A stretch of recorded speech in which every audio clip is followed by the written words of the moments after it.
welcome you. Oh, sorry. What I should be actually saying is, when we last left our players... Nothing? There was no last left of players. Nothing, insert nothing. Except for session 0 whenever that goes up. So, well, yeah, session 0, of course. I'm actually still in the middle of editing it. Oh, hang on. I am eating. Right, I completely forgot. Hang on. So I've got a Primus bingo card to share with you guys. I didn't come up with this, but here, I'll lay it on me.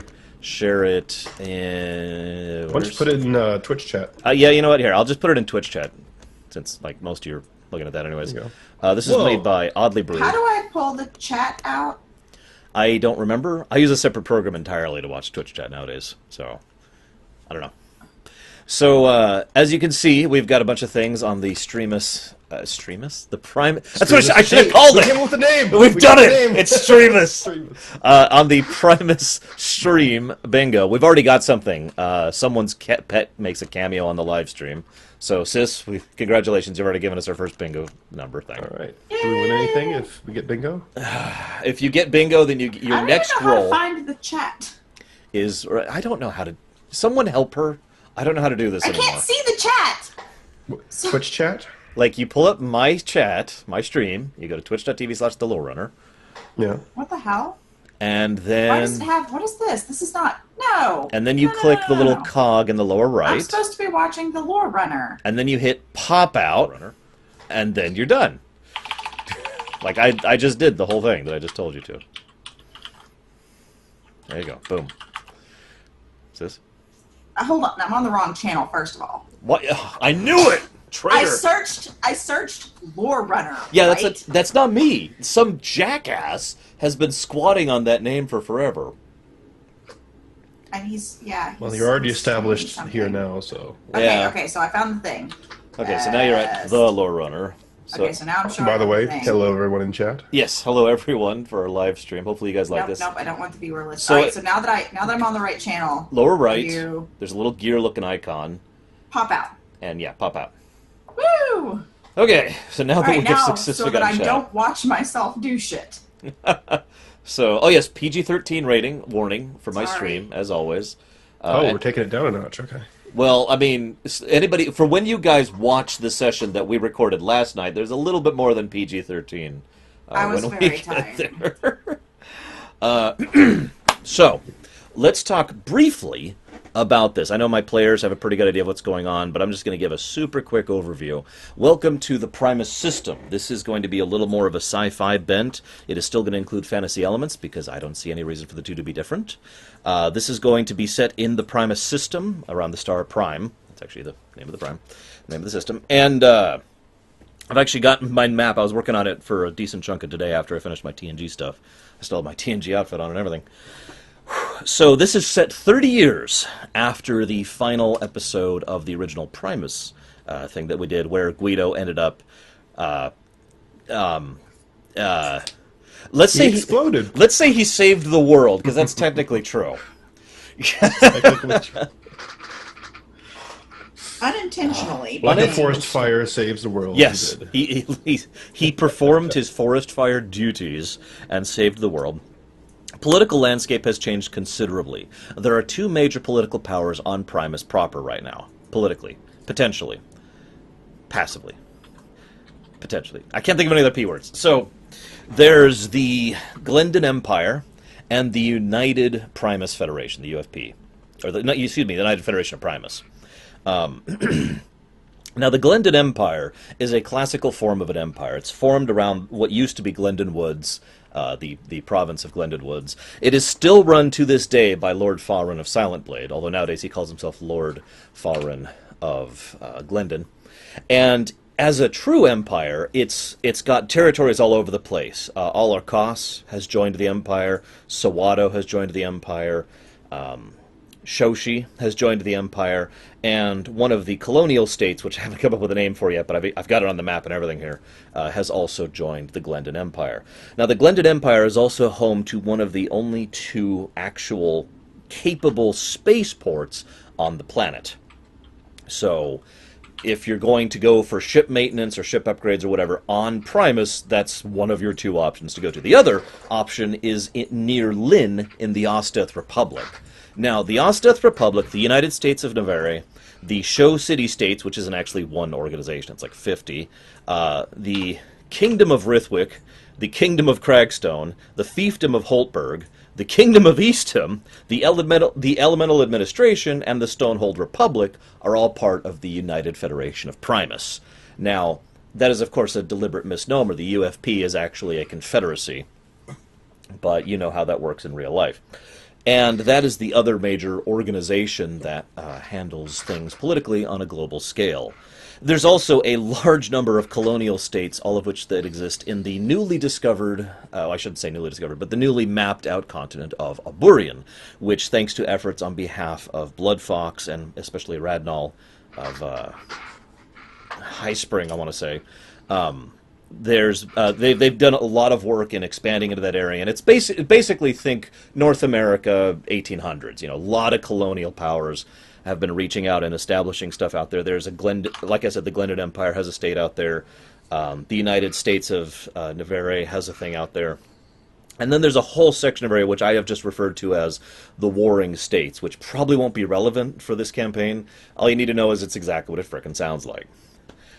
Alburian is almost untapped resource-wise, though, so it is immensely rich and wealthy, which has been helping push a massive era of prosperity over the last 30 years, especially since the elemental ley lines have been fixed, thanks to the efforts of Snarg, Zerial, and Guido, although Guido kind of died in the process. But still, those three individuals, along with some aid from Mysteria and her two henchmen, and Abilene was and helping Abilene, too. and Abilene was also involved. But thanks to the influence of these people, a lot of the elemental lines issues have been resolved and are now.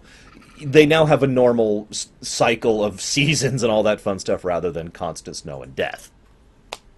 Now, I actually have a question in chat which I'd like to answer really quick. Darch Monster asks, what the hell happened to the Dominion? Very good question. So for anybody who remembers, the Dominion was primarily a political organization founded of a unification from the Kingdom of Alluvia, which, if you were paying attention, doesn't exist anymore. The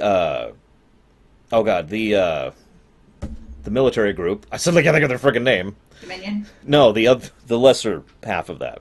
The one that was run by the Deracost. The Directorate. Yes, thank you. The Directorate, which doesn't exist anymore and has since dispersed, and the Viosians, who left. So there's nothing left of the upper echelons of the Dominion. So it just kind of shattered. It's one of the reasons why the political landscape is all over the place right now. Also, on my map, I literally don't even have the Dyers on the map. That's because everyone was like, all right, now we can go check out the Dyers. And nobody's returned alive from that. So it's just kind of over there. Yes, this does start on the same world, Celtic. This is still starting on Primus. Now, they have started expanding into the local system. They have two moons, Ilaria and Ivarin, and both of which, some work has already been done. They discovered that Ilaria actually has a sentient sapient species who've been living on here the whole time called the Luvari. Now, the Luvari are a race of people that are from the Empire proper who have been here since forever. And very long-lived species. We'll talk a little bit more about them in a bit because we have a player playing one of them. There's also another planet further out. Primus is the 7th planet from the sun. The 8th planet out is a planet that has no proper designation. It's horrible death doom, and I think that's the best summary. And then there's a planet further. That's where we're going first. You can. I mean, you're going to have a frickin' spaceship. And then further in, the 6th planet from the sun is a ice giant called Vixel, which has been one of the primary sources of wealth and mining and exploration, all that fun stuff for Primus itself, for all the people actually planet-bound. Nobody's gone further in to the system yet. So we know that there's 5 other planets in there. You guys know that there's 5 other planets there, but you have no idea what's about them. The space program has been severely hindered by politics. This is definitely not a commentary on real life. And the whole area is like, they have some basic data about the planets, but nobody cares. And as I've explained extensively to our party, and this will actually be part of the first quest here, there is a huge amount of red tape involved in legally going to space. So despite the fact that Primus has had access to better than Star Trek levels of space travel for over 30 years, they still haven't even set up one settlement anywhere outside of their own home planet. They have a grand total of 2 space stations in the system, one of which orbits Vixel, the ice giant, and one of which orbits Ivarin, excuse me, and that's the second moon, the uninhabited moon. So, why don't we talk about our players? So, obviously, one of these players is new to the other ones now, so we'll start with her and force her to talk. Does she remember her name? What? I mean, I guess you want. How do I change my name on the thing? I don't know, but it doesn't matter because remember, I have your font. Oh yeah, you have the updated thingy, whatever. Yes. Okay. So, I guess I'll give a brief synopsis of my character again. If you really want me to waste or wait, that's okay. No, I was doing a. Jonathan finally got back to me about a work thing, and so I was trying to deal with that. But he's taking forever to type his text, so. Okay. Well, you don't have to go super in depth. Just give a brief overview, mostly for the other 2 players, because they don't know who you are yet. My name is Kettlil of Lucani. You just call me Kettlil. Lucani is not a clan name; it's my mother's name, so I am denoting my family line. Because I am an adolescent. I'm an adolescent in Tethan. Yep. Yeah, sorry, I was looking at the word and I almost said an adolescent medic because it's right next to it. I mean, it's true. You are an adolescent medic. And Tethans have an odd life stage process. So I am 100 and what did I say? 140 years old. 141, I do believe. Right, I'm 141. Hey, Lord of Mordor. Update. So I am 141 years old. However, I am, maturity-wise, I'm basically an older teenage, insofar as when I say maturity, I mean like physical maturity. I would be considered like an older teenager. So, past 16, but not yet into a full-on adulthood, but old enough to like be allowed to go out and do things on her own and explore the world and stuff. I almost said a word that's not So stuff. you're Groot from the end of Guardians 2? Kind of. Kinda. Now clean up your room. Yeah, pretty much. I am fully verbal, so I speak Common, I speak Imperial, and then Elementi, which I'm assuming is the Antethan language. Yeah. And then I have 2 other language I have not yet denoted, correct? Yeah, you can choose 2 more. Yeah, I that didn't come up when we were making my character, so I have 2 more languages that I have. She'll decide at some point in the future. But basically what it means is that, so what I was getting at with the lifespan is they start counting the years from the time that you go from being a bloom to being a sentient sapient being. No. So what's the stage after bloom? Sapient being? Oh, the sapling. No, I'm sapling now. What's the stage in between the 2? No, we established that now you're the thing we didn't have a term for, remember? No, we didn't. You said I am a sapling. There's the bloom, and then there's the potted plant, which I don't remember the name for, and then there is the sapling, which is the growing to adulthood, because I'm still going through my growth period, so I would still be a sapling, and then there is the mature adult form. We'll just call it bloom then. I think that works. No, bloom is the one that's up here. No, that's the bud. Oh, okay. So it must have been bloom then, because Okay. I was thinking it started. We were both really tired when we were doing this last night. I'm still really tired, because after we got done doing this, I had to do payroll, so I only got like 3 hours of sleep. I took a nap, and that probably made things worse. So I'm a little frazzled mentally right now. So you're a bud, which is basically like the pregnancy term, pregnancy phase of an Antethan. You're attached to your mother tree. You're fully dependent upon the mother tree. And then you go to a bloom, which is basically a potted plant. You are literally dirt bound. There's still an emotional connection to your parent, but you are not prehensile in the strictest sense of a thing. So I can't get up and walk around. I am, I have to be picked up and moved. And then you hit the sapling stage, which is basically where you achieve human form, and your growth development is not based off of just a standard gestation period.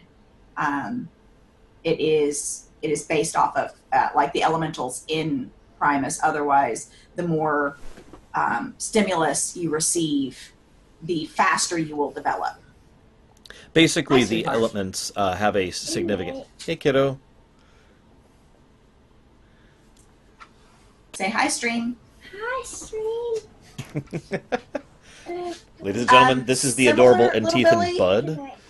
But she is, it's more... Here, I'll link you guys a picture in chat that will... And there's an episode that's going to go live that will show this as well. In about 3 weeks, by the way. That's what she looks like, basically. She is humanoid.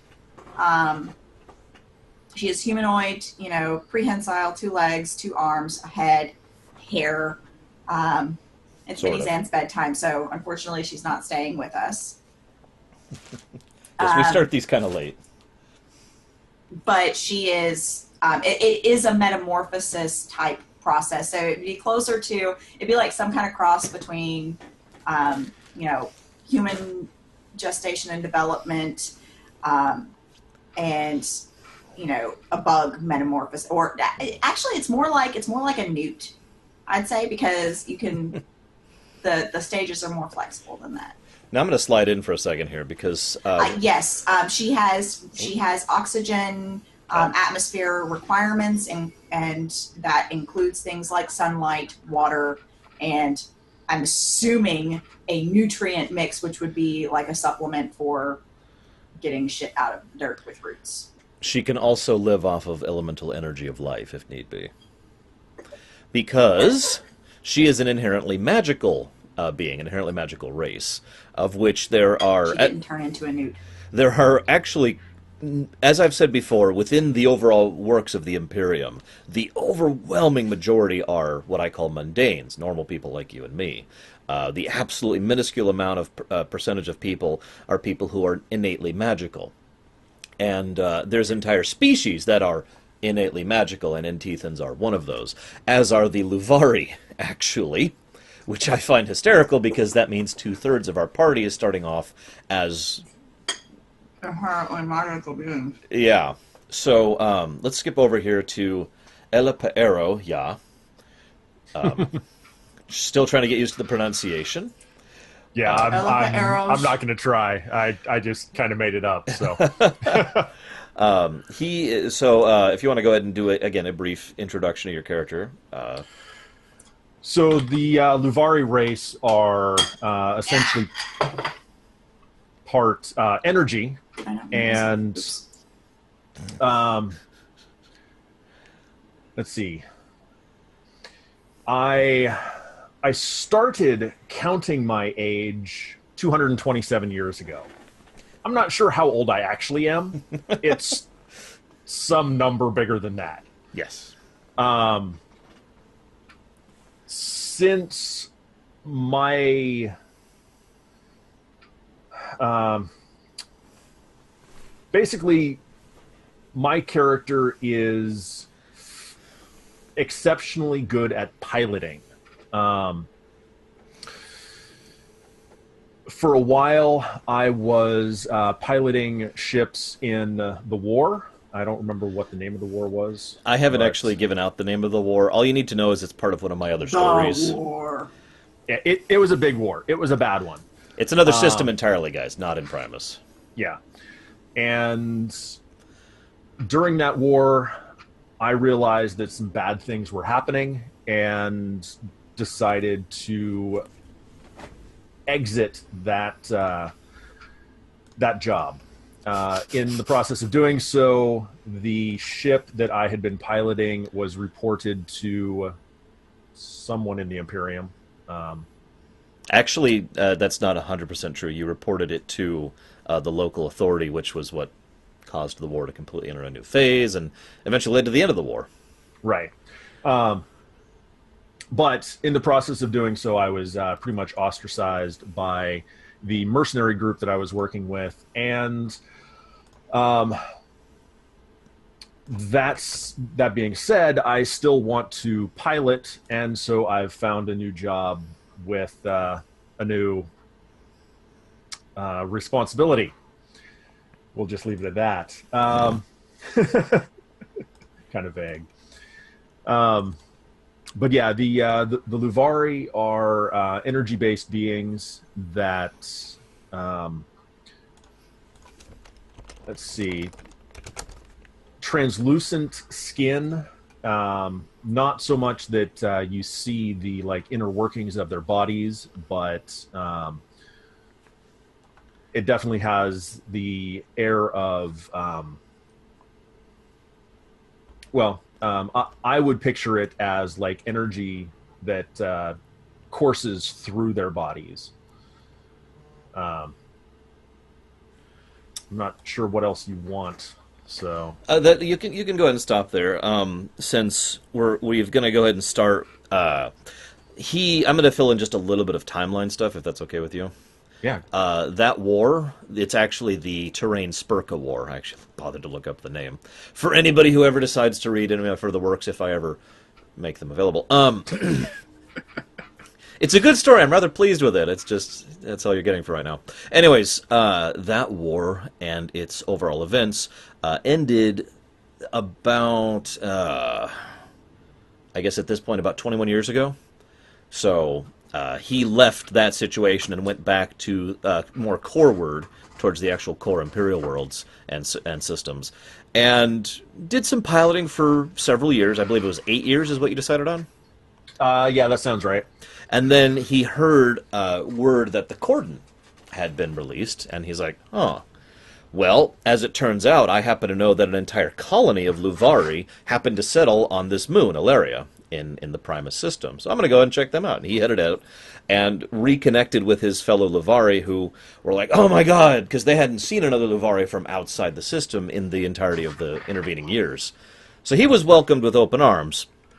But thanks to the issues I mentioned earlier about space travel kind of being massively pulled back, if you will, he didn't have a lot of work. And so it got to the point where he's like, okay, I want a job.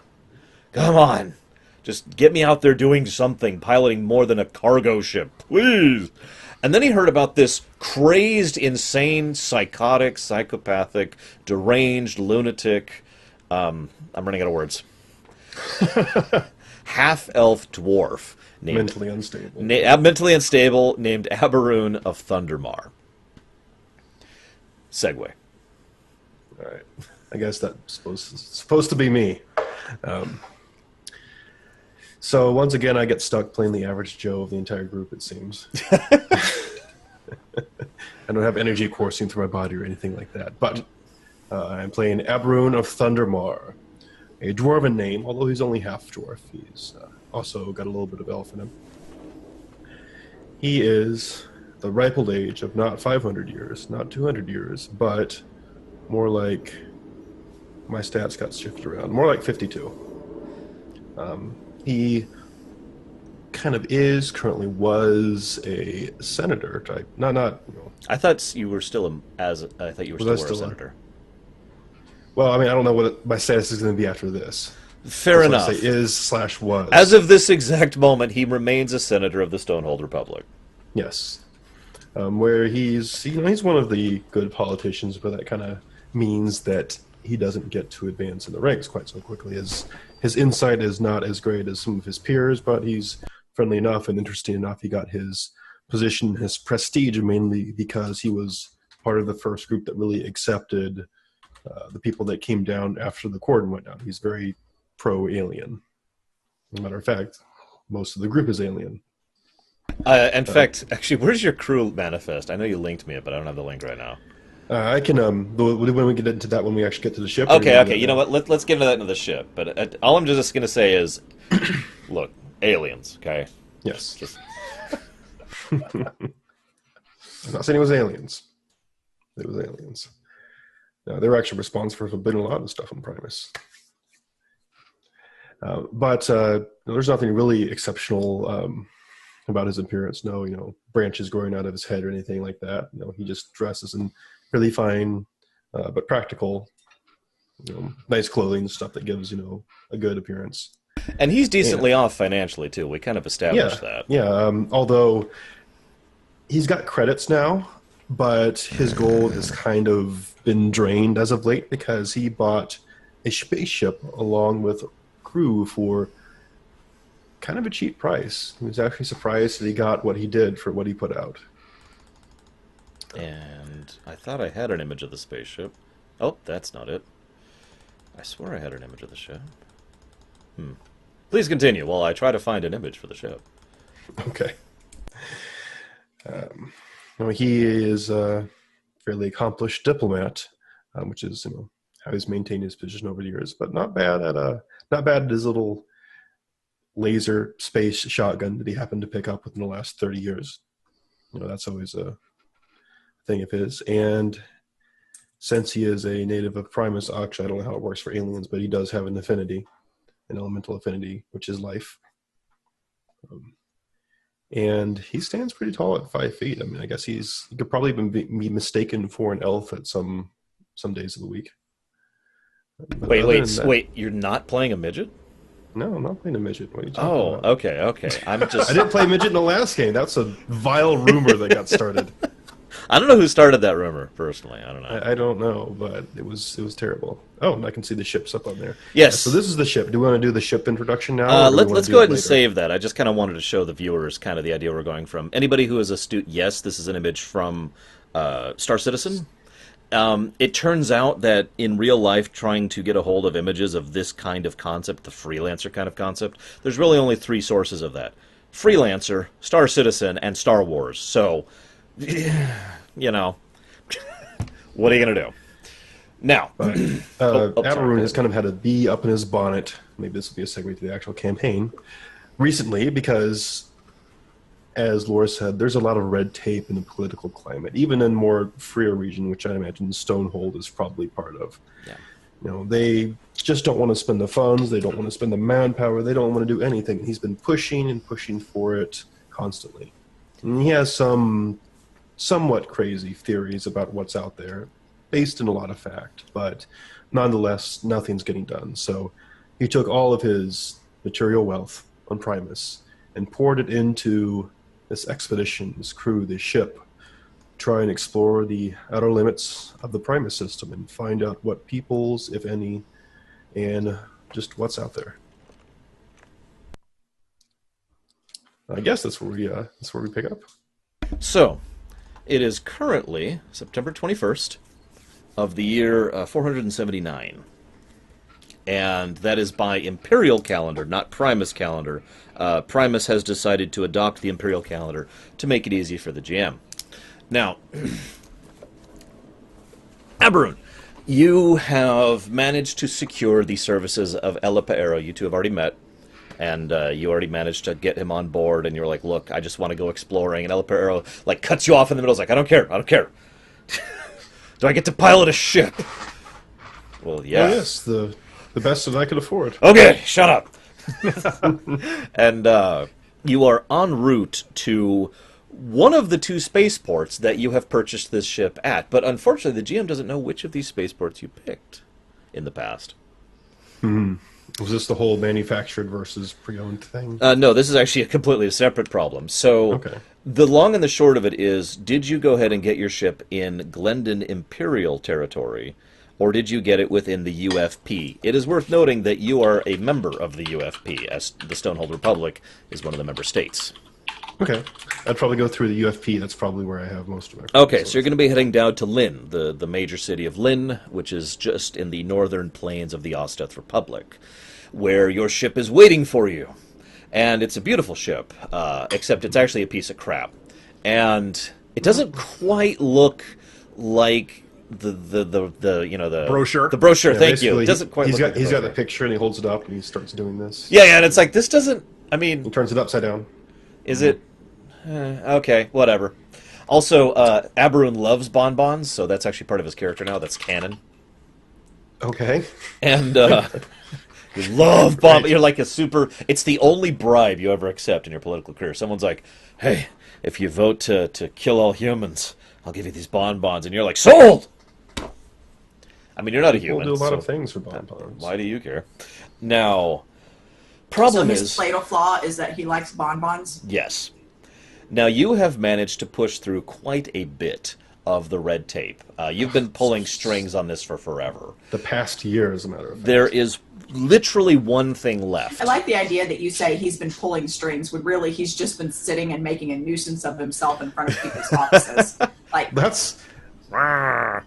Look, that's hey, you said you were going to literally sign the this. same thing. Hey, I know you're in there. Stop hiding under your desk. I can still see you. So, he, excuse me, has, so you have a appointment today with two separate people. The first is you're going to meet your primary medic who you've hired on the team, who is also apparently a zoologist and biological specialist, in addition to being a medic. This is actually your first time meeting her, though. This is you've never actually seen her before.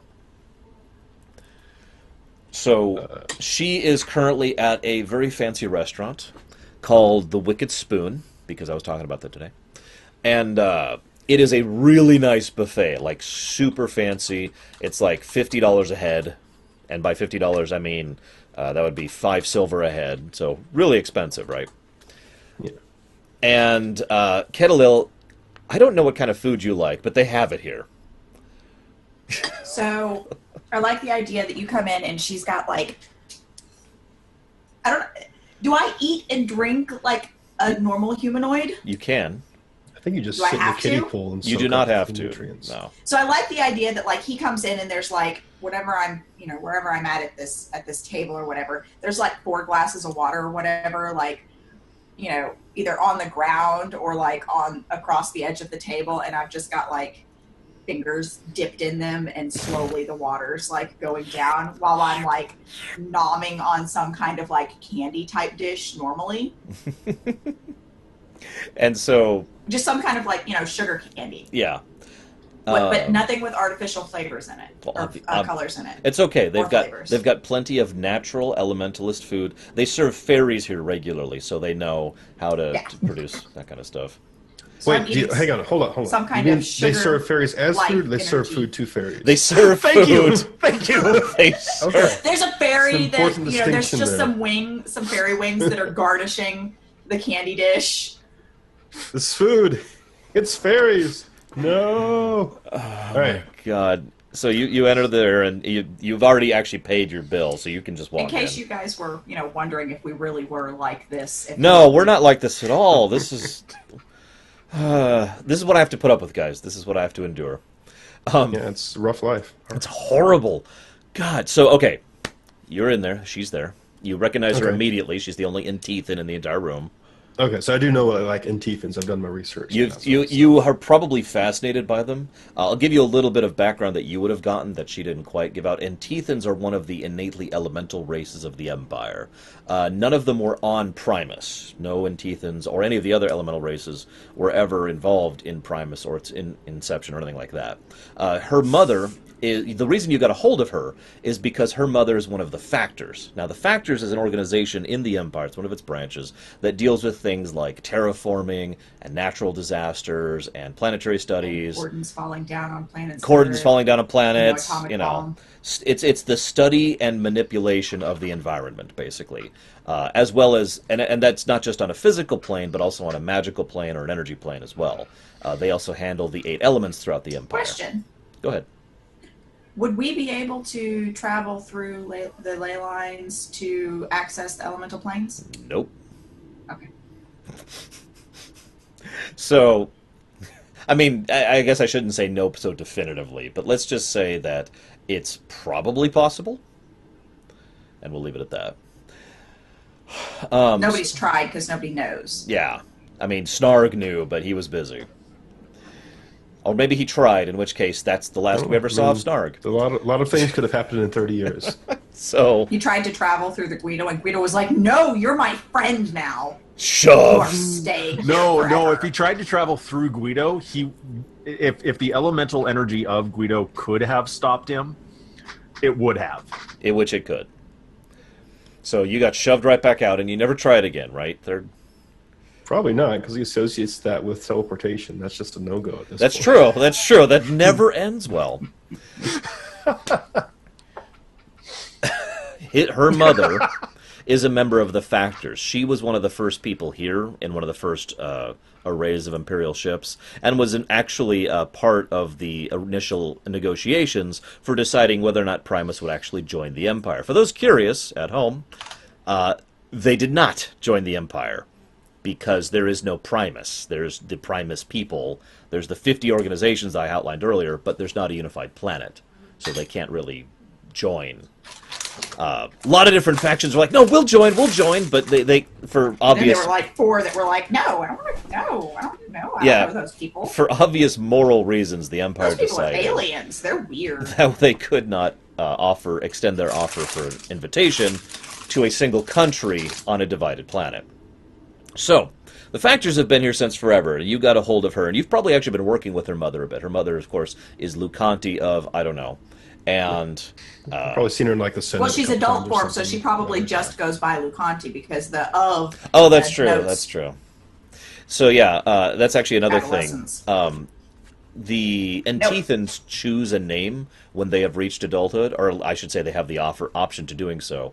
Lucanti would then be her chosen name that she took upon herself, whereas Ketilil has not yet chosen a name for herself. Okay. And Do you I may or may know not have known that. what's the proper Antefan greeting? Is there like something that's traditional to do? Because All glory to Emperor Zagna. I mean, if that's what it is. The Emperor's name isn't Zagmus. I know the Emperor's name is Emperor. The future Empress has a name, Well, but yeah, the but that's Emperor unrelated. does not. Zerial, do you feel okay with sharing what happened with Zerial, at least in brief? I thought we were going to do a thing with that. We can, but I don't mind answering the question right now. I mean, I can answer it out loud. I just need a yes or a no. It's really simple. I would say, anything that happened before she left planet. Okay, so I can't answer your question, Dark Monster. Although she I'm did. a werewood. I'm a werewood. I don't know what that is. Like a werewolf. But that's not how that's spelled. It's not? No. Oh, I can't spell. Now I'm confused. Anyways, Yes! Thank you, Dark Monster! Thank you! No one sees that! Oh, that's how you spell it. That looks more right. you have met Ketilil now. She's just hanging out there. She's actually Hello. sitting alongside Elipa Arrow. Yeah. Here, I've got like a couple of glasses Oh, up here. okay. I didn't know he was there too. He was just Okay. hungry. So let's say, hello there.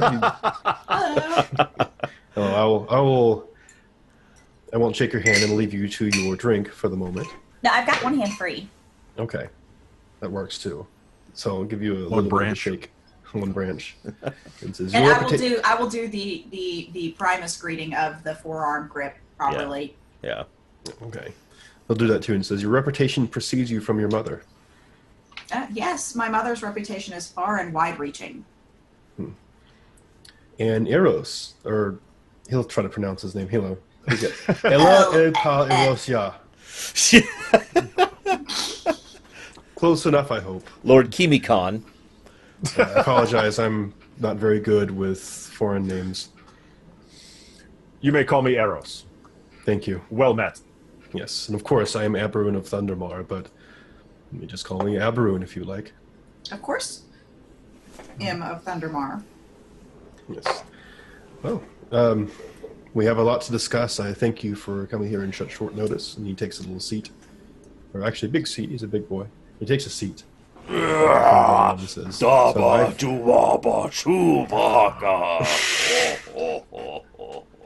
Oh, don't know sorry. that language. Sorry. Hold on, I need to go sorry. put my bikini on. You're a frickin' tree. So that's another thing. So Antethans don't really they're trees. They don't have to wear clothes. There's no genitals they have to cover up. But they can So, and do like, wear she has- clothing.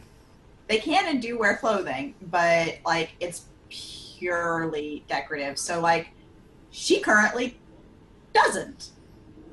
One year, for good tidings, her mother put a bunch of ornaments just all over and walked around effectively as what we in real life would call a Christmas tree. Except we're not of the spruce. Yeah, but my point is she walked around with that kind of a attire going on. It was really super embarrassing. She walked into work like that. Oh, it's terrible. Real quick thing. Your next meeting, I'm just going to Who give has you a tail? the dog behind you. Oh.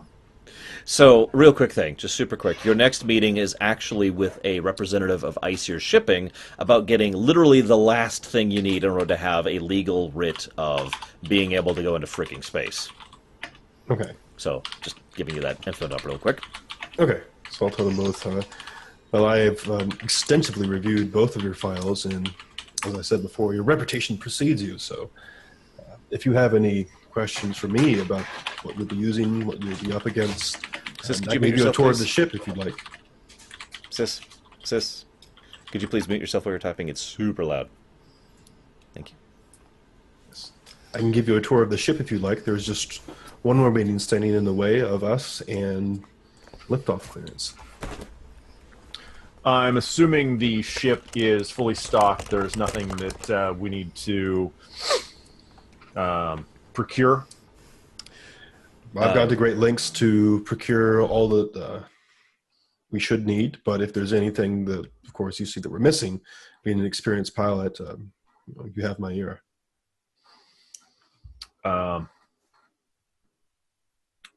Well, I'm fairly familiar with ships, so I don't necessarily need a tour.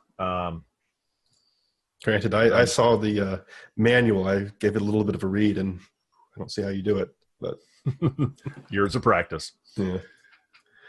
Yeah, So- 4 levels of practice, as a matter of fact. Oh, by the way, that's actually something we should probably mention. You're starting at like level 5, aren't you?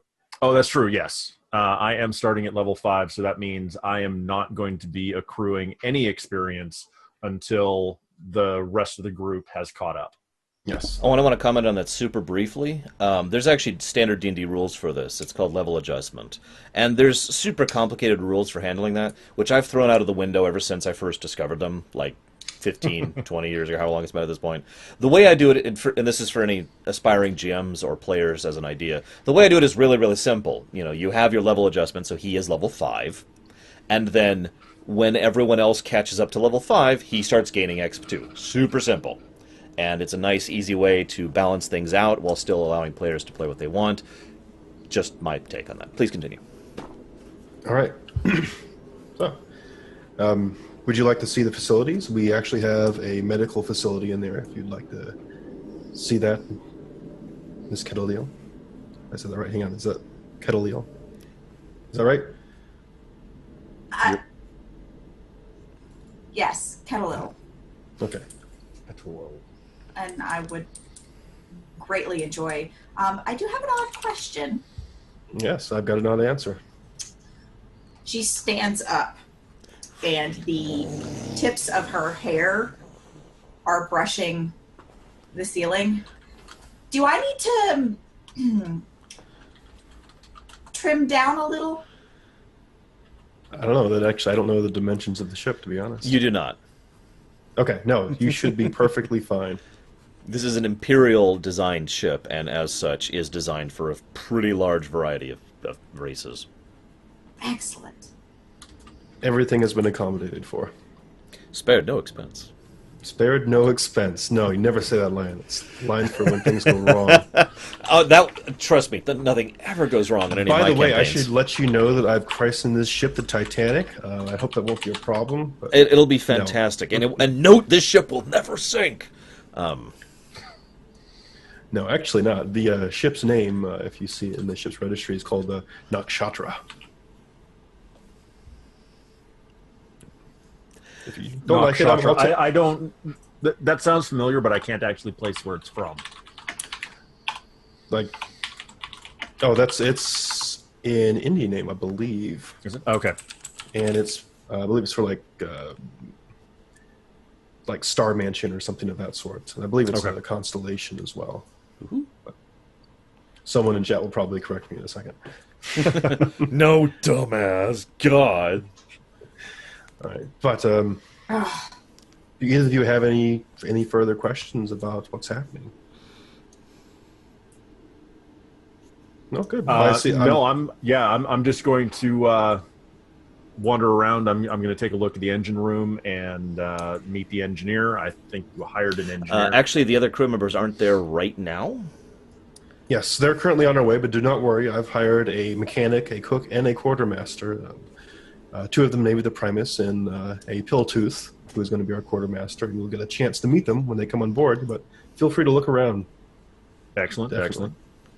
And I'll need to go and take care of one last thing with your shipping, so we can get on board. And about this on our point, way. like as Eros is wandering around checking out the ship, I'm gonna like walk up behind him, and I'm gonna pull out a little device, flip open a little thing, push a button, and scan him as he's just walking. I'm not saying anything to him. I'm just scanning him. Who are you scanning? You. Oh, okay. You now have scanning data on a Luvari. And then I'm gonna go scan Avaroon. I assume this is standard medical procedure. Oh, yes. It's here. I'll show you. And she flips it around, and there's a scrolling screen of a bunch of different races and some sub-files that have names attached to them. And I'll say, this is my, and I'm just kind of flitting through, super fast, not actually giving you time to really look at anything.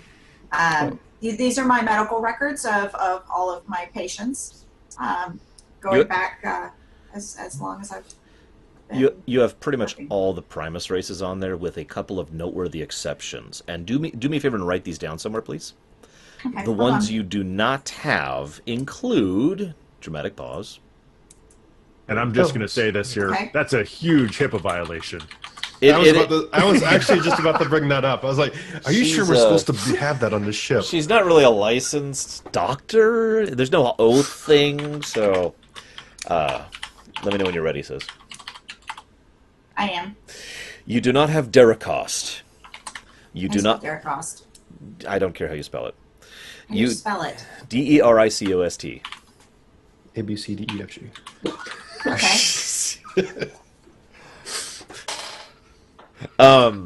You also do not have any form of lycanthrope, excuse me. You do not have any harpies, although that might never be relevant. You do not have any tumorox. I shouldn't have any Olthoi because they're gone too, right? You don't have any Olthoi. And for reasons that should be incredibly obvious, you don't have any scions. How do you spell scion? Scions. And no grievers. Okay, I didn't know if you Oh spelled yeah, it and for right. some weird reason, you don't have grievers scanned. If you ever scan a griever, your tricorder There aren't will... any grievers anymore. If you ever scan a griever, your tricorder will explode. I'm just telling you that right now. There aren't any grievers on planet anymore. Of course not, wink wink. Anyway, so, as I was saying... the Olthoi are fine, they just left, little Billy. They got the hell out of Dodge. There's a big crater now in Central. We just called it Crater 2. Yeah, basically. It's Crater 2. It's There's so many craters that just happened in the past few years. Yeah, they're everywhere at this point. So, you head off to your second meeting. Now, how many of you want to go to this second meeting? Either of you are free to join if you kind of want to see how things... I'm going to tag Process, along it's- because I need to get medical scans of all the crew members. Okay. Well, I mean, okay. It's mainly boring paperwork, but if you'd like. Oh, nothing is boring. It gives me time to study. One time, she actually sat and scanned the chemical composition and alteration of paint drying. She did a whole thesis on it. That's how I completed my master's program. Of course, my doctoral thesis was much better. And no, Lord of Mordor. Oh, interesting. We actually haven't had programs like that for a while. We used to just call it going to college and getting educated down here. Things have changed. So, Are you going with El Perro? Yeah.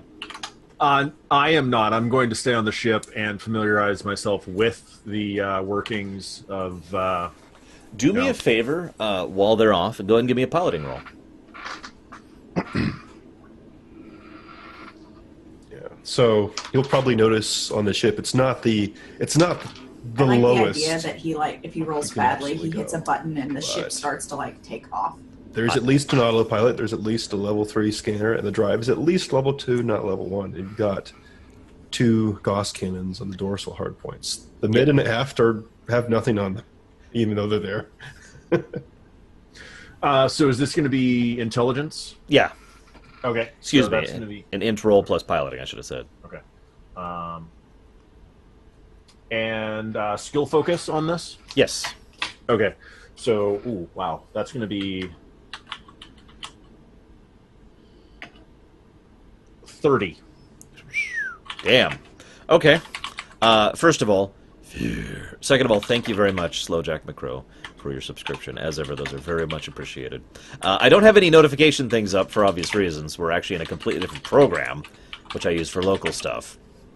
So, so while you're like studying the ship, and this is a third-rate, bajillion-year-old piece of junk. In fact, you're pretty sure this ship was built before the Empire was called that. This is actually called the Pyre. No. Actually, it used to be called the Concordat of Sentient Life, and there's a stamp about that. Oh my gosh! So they changed it for branding purposes, I guess. So this ship is super old and not exactly in good shape, but because you roll so well, you now can bypass something that I was going to toss your way later, which is some automatic negatives to your piloting rolls based on basically the ship not responding the way it actually should to commands.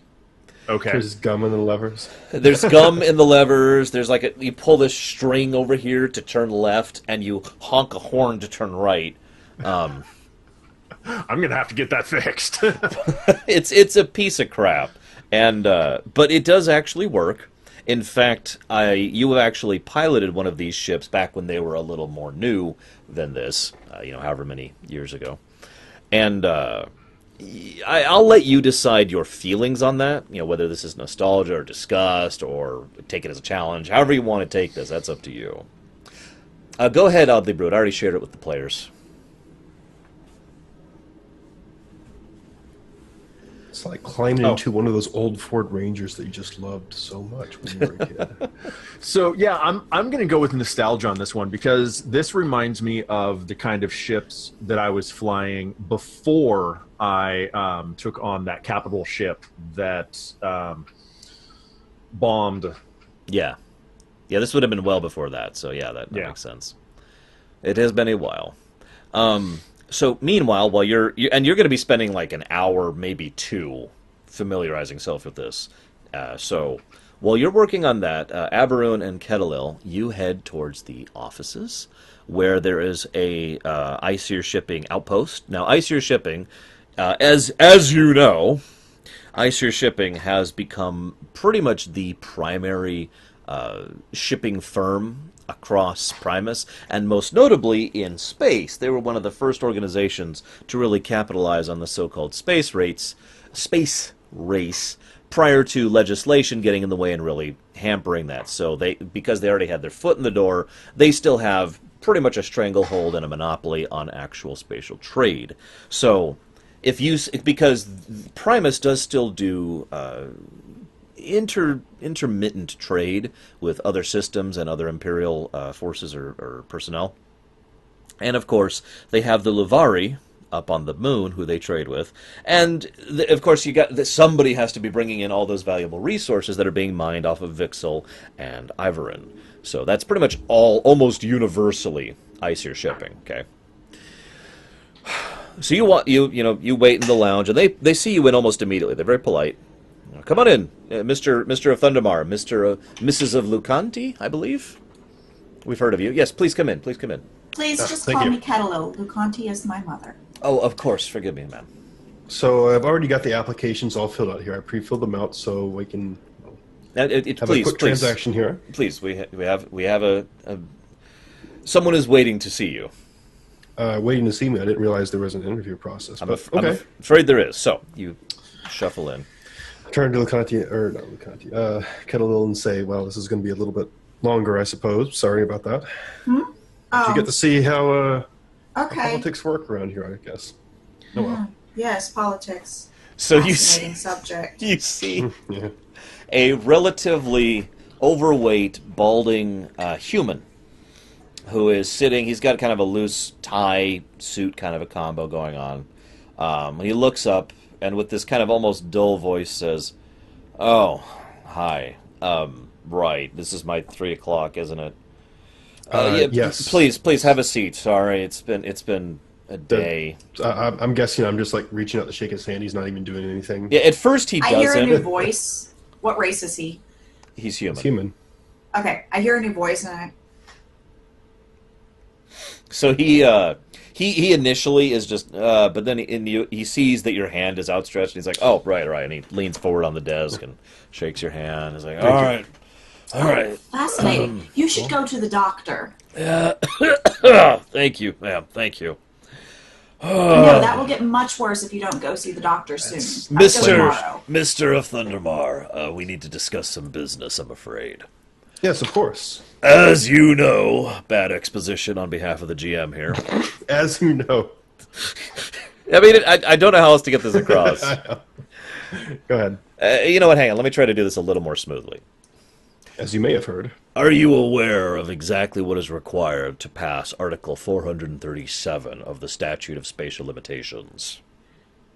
Yes, of course. I've spent the better part of the year researching that and filling it out. I have the paperwork right here. Do me a favor and do an intro.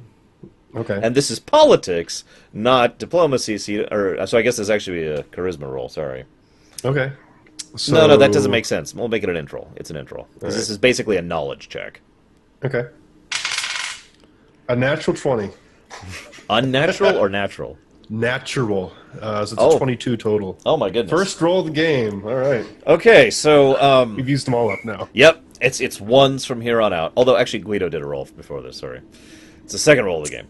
Oh, that's true. So you are in fact fully aware of what he's talking about. Now there is a single shop. It is literally a mom and pop shop in the city, the metropolis of Holtberg, which houses several very skilled weavers. We're talking archweaver level. And they weave this very special ink, and it takes forever, days to craft this ink.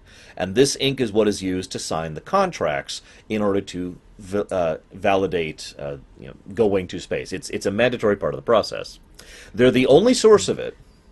It is difficult, if not impossible, to forgery. That's kind of why they do this. And there's really only the one source of it. It is probably, in your and you of course have studied this. This is probably the single biggest bottleneck in the bureaucracy garbage. So, I assume naturally that you have, of course, gotten a hold of your own ink for this one. Yes, I produced ink. Okay. I'm assuming I have this since I spent a year... you did not actually have this. This is the one thing you're missing. This is the one thing you're missing. Oh, okay. Well, what was my plan for this then? Well... that's a good point. I'm sorry. I'm actually approaching this from the wrong angle. You actually arranged for this meeting with him to get a hold of the ink. Oh, okay. I'm sorry. I don't know why I flipped that in my head. I blame the fact that I'm tired. I apologize. So. Okay. So yes, that's exactly what I hear. Sorry, I just had a big lunch and I was a little bit flustered. It's okay. I've got my mind yes. on other things too. I am aware of this special. Yeah, I do think I think she's right. You probably should get that check. No, it's fine. It's fine. No, and I look at her. It's not before we complete the transaction. Oh, sorry. No. He has approximately 17 hours before he becomes contagious. And he hacks. He's in the middle of hacking, and he catches himself and starts covering his mouth. I give him a tissue. Thank you. I'm sorry, I didn't even introduce myself. Roberts. He's not bureaucracy. Zero Little Billy gets Pleasure to bureaucracy. meet you, Roberts. No, everybody's sick. That's actually that describes the government in a nutshell. So Roberts, Mr. Roberts. I'm the He pauses and he thinks for a moment. And he kind of leans in his chair, and you hear this creak as he leans back in his chair. He's like, I think we can probably help each other out on this one. We have need of a freelancer group to look into something relatively quick, low danger mission, very little pirate possibility. And I was thinking that maybe if you were to help us out with this, we could go ahead and arrange for you to go ahead and get access to this ink ahead of the queue. I mean, as you can hear right now, they're coming. Oh, it sounds like trouble out there. It is. It's horrible. Someone just jumped in front of the line. You don't want to be one of those people. Yeah, and you ran them down with the car. That's brutal. No one gets away with violating the law. No. All joking aside, I'd like to help you guys out. I've actually watched some of your speeches, Mr. Thundermar. I find it frankly inspiring how much you seem to be so passionate about the idea of actually doing something rather than just sitting around on this stupid rock. Sorry.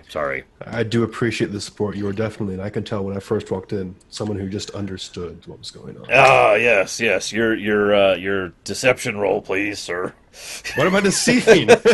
You're lying. I'm not. You liar. He's schmoozing. He's not deceiving. Okay, fine. Your charisma roll for schmoozing, then. Sure. Oh, well, let me add these up. It may equal a number with 2 digits in it. 3. Where's my freaking... okay, it's 11. All right. So he just kind of raises an eyebrow at you and is like... Well, anyways, point being, I do genuinely feel that maybe we could have a beneficial relationship going forward. iSure Shipping might be able to help fund you, provide you information, provide you direction, and of course provide you access.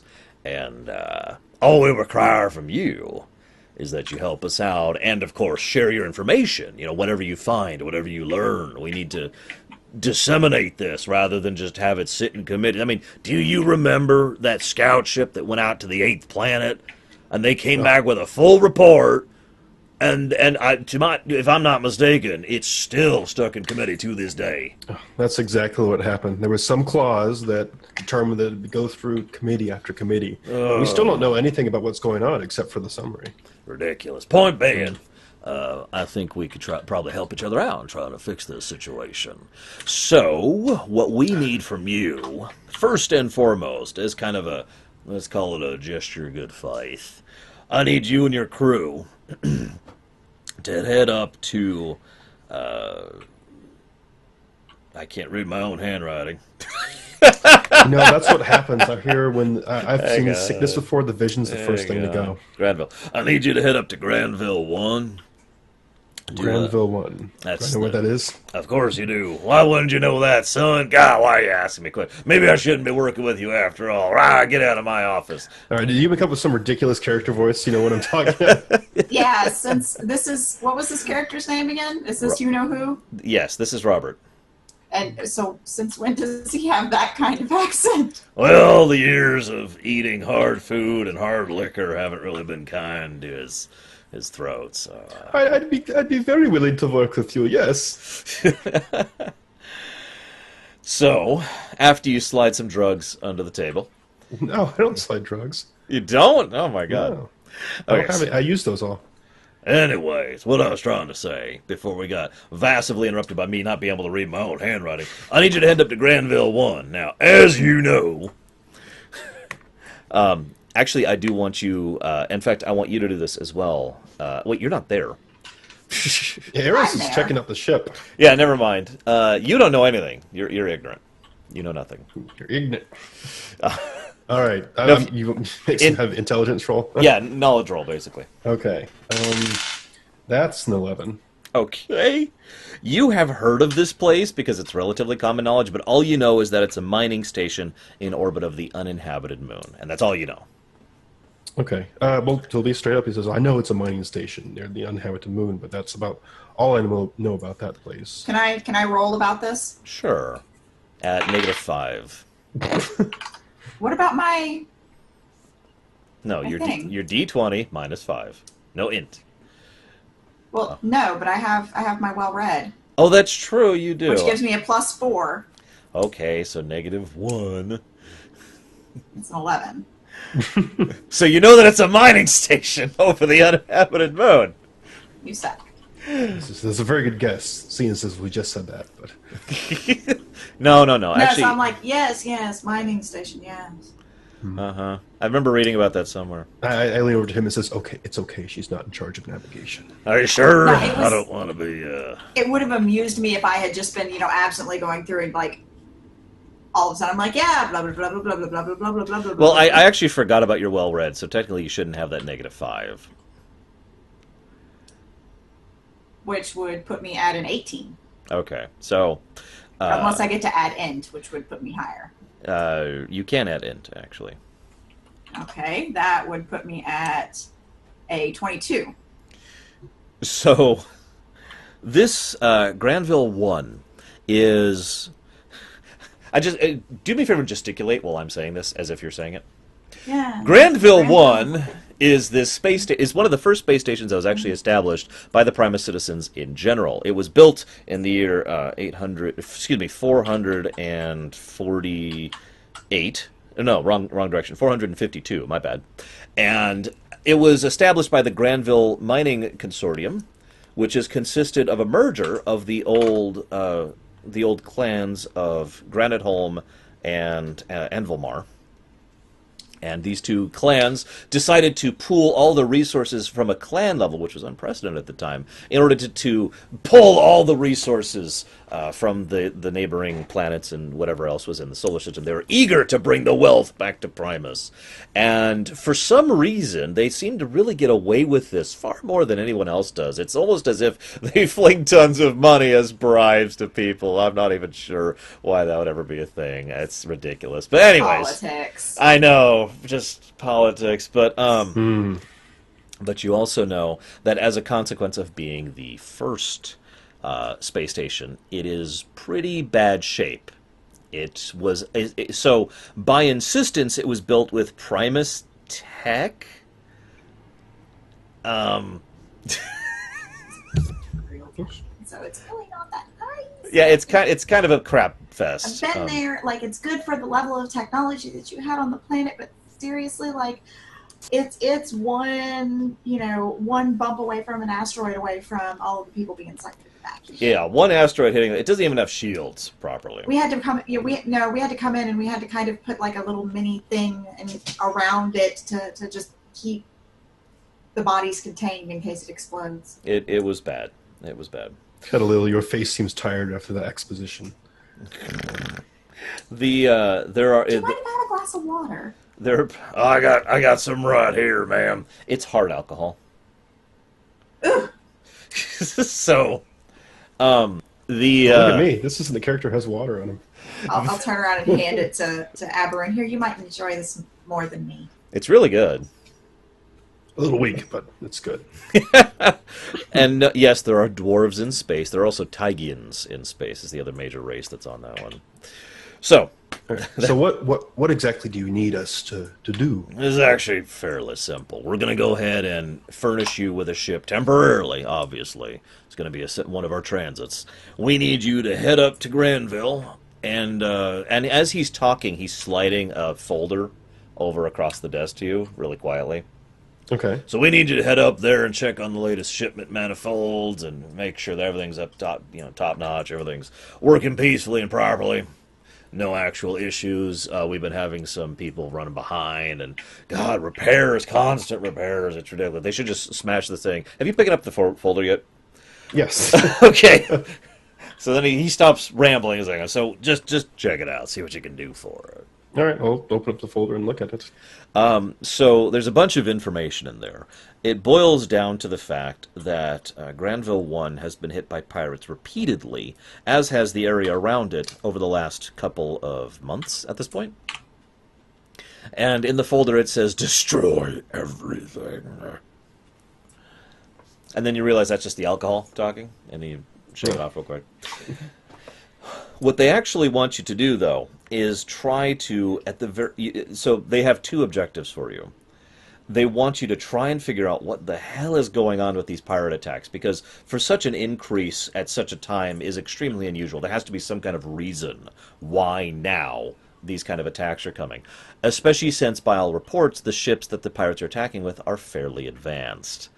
Small craft, but still way better than they should have access to.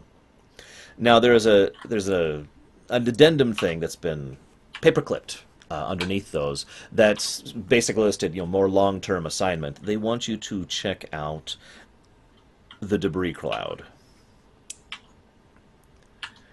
That's about as far as it goes. Just check out the debris cloud. Well, I could tell you some information about the debris cloud, but it boils down to it's a debris cloud.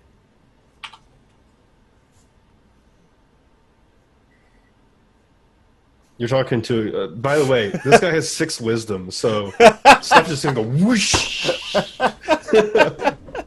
Okay, so there is a debris cloud which sits between the 6th planet, that's Vixel, the ice giant, and the 5th planet, which you have no idea what it is.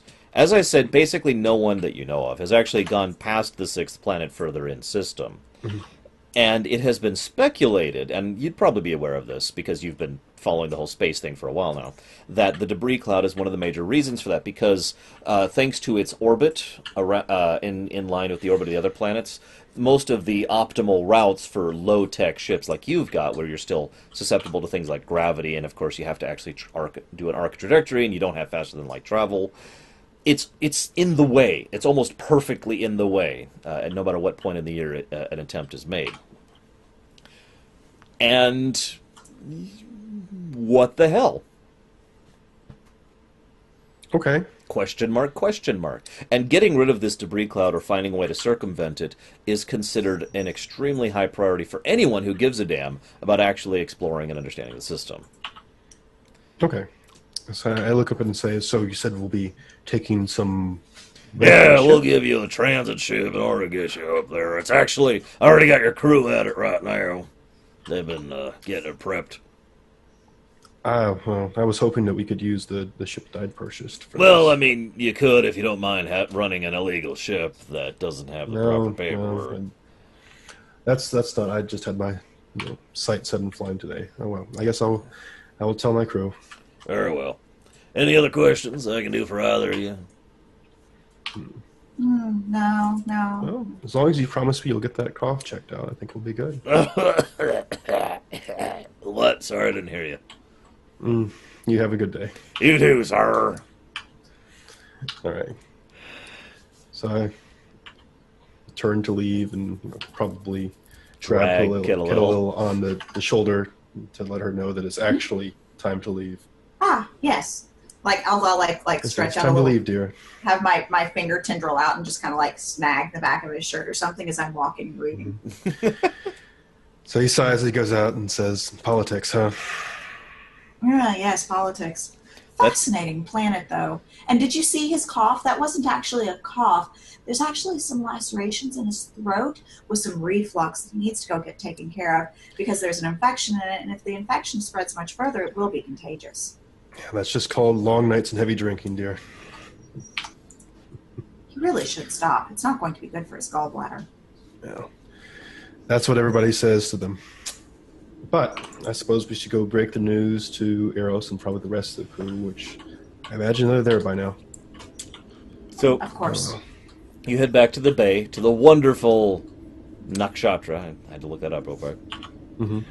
And the rest of your crew is standing outside. Eros, you have finished your run, your inspection.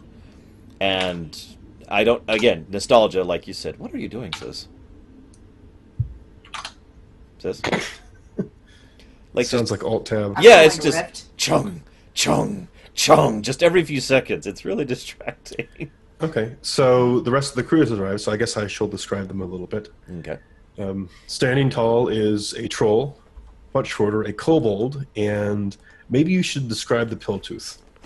So the Piltoth, which is pronounced Piltoth, are a race of, so they're quadrupeds. They walk around on 4 legs, similar to a centaur, but with nothing to do whatsoever with a horse. Their upper body, they have very short, stubby arms, but long, very dexterous, multi-digit fingers and hands. They are a stocky race that are very long-lived and very durable, and they are really good at technology. It's actually a cultural obsession for the Piltoth to like be a tech person or a scientist or an engineer or something involving technology, and then also having another job, and the tech thing is basically their hobby.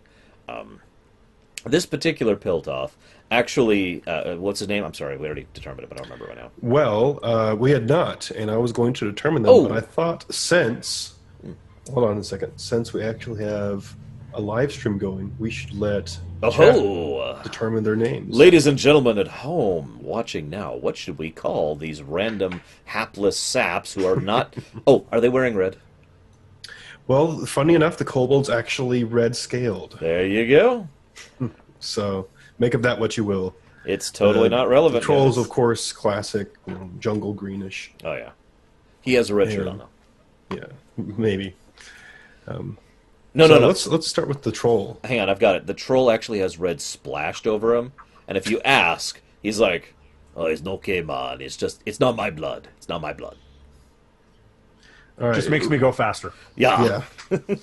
Troll Joe. There's 2 Joe names already. What is with the Joes?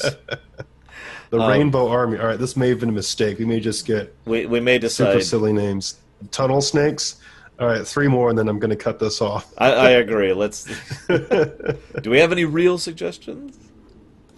I'm going to look up some clan names here really quick. Okay. So I'll decide his clan name, because why not? So right. the troll, right? Let's do Shadowtooth. We haven't done that one before. Okay. Oh, hey, look, there's a real name. Matoya. Matoya? Okay, That's from Final Fantasy. So it's not Tunnel Snakes. It's also a girl's name, so we have to identify this as a female Okay, troll. that's fine. So her name is now Matoya of Shadowtooth. Okay. Sorry, Max Time, you're too slow. All right. Red Tooth for the kobold. That could probably be a nickname. Yeah. Kobold clan name, let's see. We'll go with... Yeah, you get more than one chance. We'll go with Valkyrion. That'll be her. Valkyrion? Yes. It is actually spelled how it sounds. All right. But what is of Valkyrion's name? And while you well, here's decide one. that, I really need a Kaona. drink. There's one. That's okay. Kaona. It's Kaona Red Tooth of Valkyrion. And then we have Grizzit. The kobolds here are, I believe, lizard-like. Grizzit. That's real close to a demon lord's name. I'm just going to tell you that right now. But no, we actually... I don't know what the naming scheme is on the Piltoth. What... Well, let me put the zero buts back in. So how do you name a Piltoth? Well, so the Piltoth use a fairly classic surname, proper name structure. So surname goes first, and then proper name goes after. They do use a fairly standard method of that. Now, the Piltoth, when they were first discovered by the other races, they were actually discovered by the Vorsat first, and there's a whole story behind that. I'm not going to bore. Nobody wants to hear about the Empire or the Imperium. All I'm going to say is that they were rescued from, I guess, servitude is the nicest way I can put that, under the Vorsat by the Empire. And so they kind of leapt into the Empire, and there's a little bit of cultural obsession with alien culture, I guess is the best way to put that, amongst the Piltoth. So aside from the fact that they have their own tech thing, which I already mentioned, because they're really good at that, the Vorsat were not nice people, no. They're one of the major villains of the whole setting. So they tend to basically do something that I've seen the Japanese do in real life, where they just kind of mix and match from other languages, because it sounds cool. I guess we do that in English, too, so... Yeah. Right. Well, someone said. Well, two people actually said Erod, so I suppose that can be part of it. Okay. Is that the not- surname or the proper name, though? We'll say that's the proper name. Okay. Let's see. You know what? Why not? We'll borrow from this. Uh-oh. There you go. Erod Kwai. Kwai? Oh, from Brigwin's thing. Yeah. Okay. So, of course, if Erod's his proper name, though, that would be Kwai. Erod, how that would be said. Sure. So, Kwai Erod, the Piltoth. We'll go ahead and say he has fairly deep, like really dark burgundy fur. And in normal eyes, he's actually, I like the idea that he's got like steampunk goggles on. That just, that appeals to me.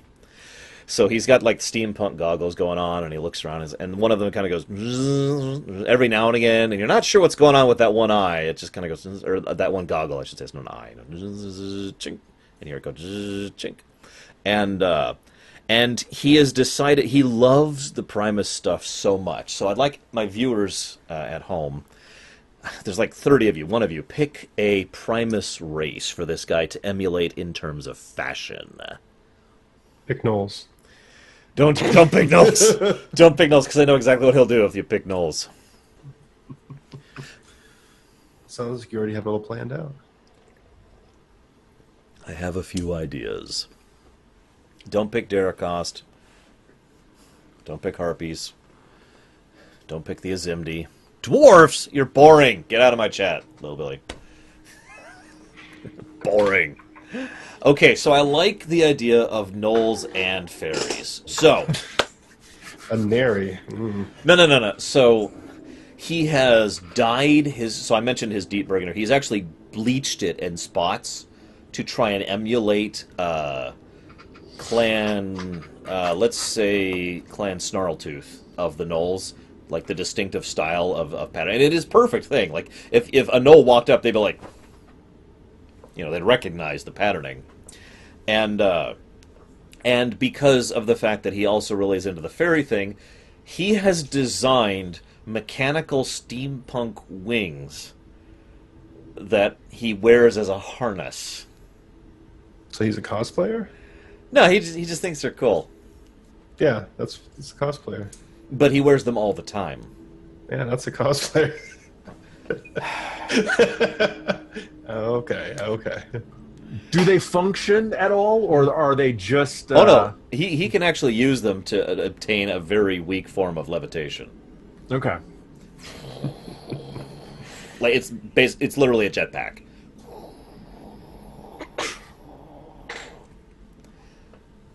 The guy's going into airlock. I'm just telling you that right now. He is really good at his job. I wouldn't do that. Well, no, I'm saying if you're levitating and something happens, he's going that might be bad. You're right. So he actually, as he's on approach, you've of course met these people before, so this isn't your first time meeting them. Yeah. But as soon as he sees, hang on, I don't have my name cheat sheet up. As soon as he sees Elipaero and Ketelil, he clicks open the jetpack. And just kind of hovers up and kind of tries to strike a little bit of a pose as he's up there. He's not saying anything. He's not being overt about it. He just does it to, look cool. Allow me to introduce... I almost started going, allow me to introduce. No, allow me to introduce our quartermaster, Kwai Erod. Let's see. And here is Kaona, known as Red Tooth, of Valkyrion, and Metoya of Shadow Tooth. Our cook. Who is of course, blind. Red Tooth is our... Who's what? Your cook is blind. Oh, okay. It's okay. She can still see, like, sort of. Yes, don't worry. Everyone has had interviews. So I have bad news, unfortunately, which will lead to good news later on. As soon as you say that, he cuts off the jetpack. Yeah. Well, okay. We'll be like that then. We have a little bit of red tape to go through. Okay. We still have the very last step, Title 5482889-B2, 2014 edition. Wait, it's a few years out of Subsection date. D. No wonder. Yeah. God, we've been doing the wrong thing the whole time. Yeah, and we have one thing we've got to do for ICR shipping before we're able to fly the ship proper. We've got to go and take a little look at. I already forgot the name of the outpost because I didn't write it down. Granville 1. Granville 1, and just see what's going on with some of the pirate presence there. We're going to be given a ship. Wait, pirates? Well, yeah, unfortunately, they have been raiding it more and more, and they just want us to go there and check it out and talk with them and just see what's going on. We're not chasing down any pirates or anything. That's not what's going on. Okay. But if we do this for ICR shipping, they're going to bump us to the front of the line for the special weaving ink that we need, and then we'll be able to take off in our... And he just stops and looks at it, like, lustfully almost, in our great new ship. It is glittering in the sunlight right now. It is glittering in his eyes. Yeah. But Eros, I assume the ship met your expectations. It needs some work. Oh, it looks like you just like shattered his world when you say that. Oh well. But Well, she's you know- flight worthy. Great, nowhere to go but up. So if you've already put your stuff on board, I'm sorry, we'll have to take it off for the moment. But I see your shipping's giving us a rented transport in order to take us there. So let's get moving, team. Kettlel, you've never seen a Piltoth before. Oh no! In addition to a blind person, we have a mute person too. Oh no! Go God! So I'm assuming like I would have walked in and I would have like begun as we walked in, just begun absent-mindedly scanning everyone, and so when I got to the guy that has the wings and is hovering, I'm like, those aren't real. Very good craftsmanship. Oh, I see you've dyed your fur. Wonderful. I can recommend some products to help with the bleaching that's caused dead ends for you. Oh yes, Go on to the next please. person. I'd really appreciate that. Kettlil, our ship's medic. Go on and then get to the what's it called, the quill top? That's the kobold. No, the race, the guy that I haven't seen. Piltop. Piltoth. Piltop. Yeah. So when I get to the Piltop, I start scanning it. Scan some more. And More I like the scan. idea that as you're heading over to the temp ship, I'm, like, you're just just following behind behind him, them. scanning him. Yeah. Read a few. So your temp ship is a. I want you to picture two giant cargo containers that are connected by like a beam and a pod. That's your ship.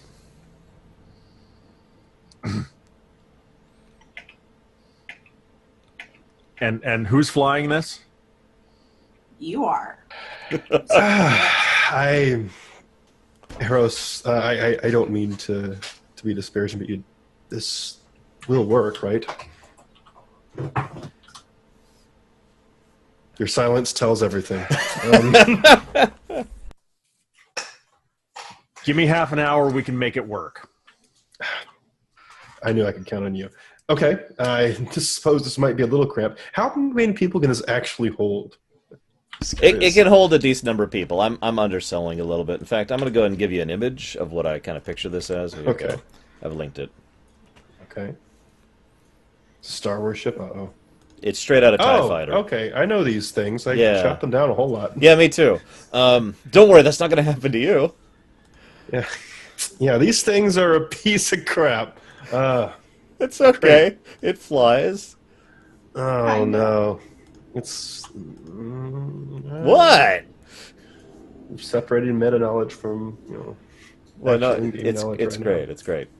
Okay, so I'll say I honestly have never seen anything quite like this raider. That's the whole truth. Okay, so let's all get situated on board, and we'll take off as soon as possible because I know that everyone is just itching to get on board our other fancy new ship. So Probably even I'm more so assuming- after writing this thing. I am assuming that this is probably more cramped than the other one, and Oh, I yeah. might have some difficulty fitting. Yeah, it doesn't even have the old wooden, finishings Please say. from when it used to be a party ship. Please say yes. You will totally not fit properly in here. Okay. So yeah. So like I walk up and I go to walk, and I'm absent-mindedly still, like reading through stuff on the what the heck is that race? Piltop. Piltoth. Piltop. Pillsbury. Yeah. And so I go and I just kunk. And I don't really pay attention, so I just take another step forward. Kunk. Excuse me, ma'am. I'm Put that sorry. away. I didn't design Reach this. down and Right? pull out some shears. Snip, snip, snip. Snip, snip, snip. Oh, that's not Anyone right. have a mirror? Snip, snip, snip. Actually, I can get a mirror for you really quick, ma'am. Wait, that's not his voice. Actually, I can get a mirror really quick for you, ma'am. Give me a second. And he kind of hovers over for a sec, and he just starts grabbing random bits of metal that are lying around and sheens them up and puts them together. And you now have a mirror that actually is like it's this big, but somehow you can see your whole self in it. Snip, snip, snip, snip, snip, snip, snip, snip, snip, snip. All right, that should be enough. Oh, quiet. I didn't know you were a regular MacGyver. Gingerly walk into the... I look over at Redtooth to see if he looks jealous. He totally doesn't look jealous. Okay. However, you pronounce it to say this out loud. Elipa Ero Ya. Yeah. Yeah. The ya is an honorary, though. Yeah, Oh. the ya is... I keep making a point of saying it because... I mean, I don't know if it matters to your character, but to a standard Luvari, it would be a big deal to have that ya in there as that. So I would call honorary. him Arrows, yeah. Yeah, something like that. Yeah. Although, again, you don't have to be like that, Guido. That's up to you and your character. So. Outside of like the small circle of friends, you know, anytime it is a interacting with other Lavari or like a political situation or anything that's important, then it would absolutely be included. As quartermaster? Okay, so like on the application when I had the little, what would you prefer we call you or nickname or something, what would you put down? Yeah, good question. Eros is fine. Okay. Okay. All right, so I will call you Eros is fine. All right, so Eros is fine. Just- Eros is fine. Come on, we gotta go. Arrows is fine, yeah. Excuse me. Yes, Eros is Eros fine. Yeah. is fine, yeah. Oh no, leader number PG-13. one. Oh no, you can flip people off. If you Oh, can't my you? gosh. Just once. Yeah, once per program. That's the limit. Okay. Okay, so Anyway. you climb on board the piece of crap. Yeah. CRT, or excuse me, BRT, or no, BRF, excuse me. Yeah, I keep reminding everyone about how much better the other ship is going to be compared to this. Actually, it's FRT, my bad. That's even It's worse. it says its designation is fart. We'll call this a PTS. So this is the PTS Like post-traumatic stress from this. Onse. I So wasn't going to go there, but yeah, like that's the what I was idea. thinking. I wasn't I like either. the idea that, like, Aberrun has been, like, just offhandedly apologizing to me for having to trim. Yeah, basically, it's like, and the The other whole, one is like it's he'll so be much going bigger. through reassuring the crew So member, this is going much to be better. better. I'm so sorry, Kettleil. There's plenty of room for you on our ship. You won't have to trim. You can be as tall as you want to be. And I love the idea that after all this mess, finally Aberrun is like, and he sits down with this tired, irritated sigh, and the chairs are so tiny and badly designed. You know, like those really crap chairs they sell or they have in some offices that are like this wide. And so he's just, and he Yeah, literally just, he sits They're there down, for and that's looks, like not the for last function. straw, and he starts Yeah. like, serenity now. Now, I am going to need a piloting intro from Eros Ya. Oh, wow. A one. Oh. No, that's... What a terrible ship. So that's going to be a 31. Oh, okay. So you look at this thing and you're like, We're done with the mission already. I mean, yeah, that's no, good. I got mean, this. And it snaps together immediately. You're like, oh, okay, this is designed for, all right. And it starts taking up. And you're up, you're off. No issues, no problems. I'm going to give you this probably shouldn't matter. There's definitely not going to be any combat, but you have a single, actually, excuse me, you have two 180 by 180 turrets. One on the top, one on the bottom. And they're crap. You know, they're the same basic gauze. Oh, actually, you know what? I'll let you decide. Do you want these to be missile, ballistic, or energy?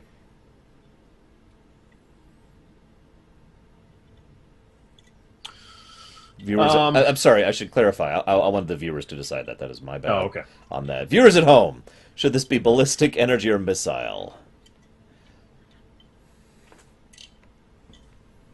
I know what I'd vote for, but So Ballistic. while they're deciding I that, have no preference. This is a good time as any for me to mention this because we haven't mentioned it thus far. My character is a pacifist, so do you say this in character? no, Wait, I'm telling was that this. actually I'm in telling character? this This would be to a good the time to audience. mention this. I like that. No. I like that idea. This is the first time that Aberron learns in character. Okay.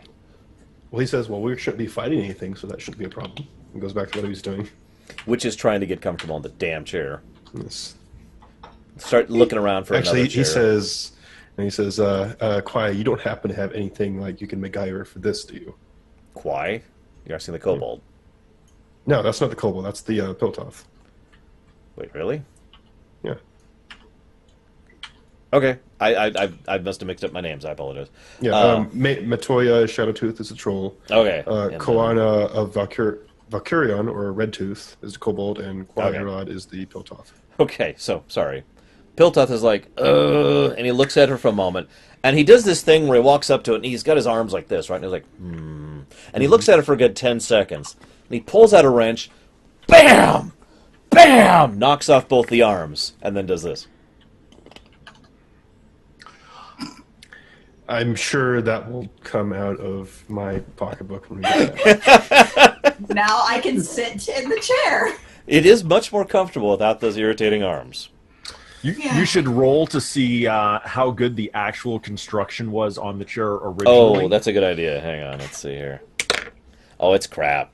It's a 9. So he knocks both the arms off, and then I sit back down, and it falls apart, and he says, hold on, I can fix that. Yeah, I can make and, that better. flips Hang the on. arms upside down, so that And- instead of going this way, instead of going this way, they go down, and he just, adds new legs. I like that. Looks like energy is winning, by the way. So you have 2 energy turrets on this sucker, which will be doing 1d8 energy damage. The armor on the cargo part is excellent. So,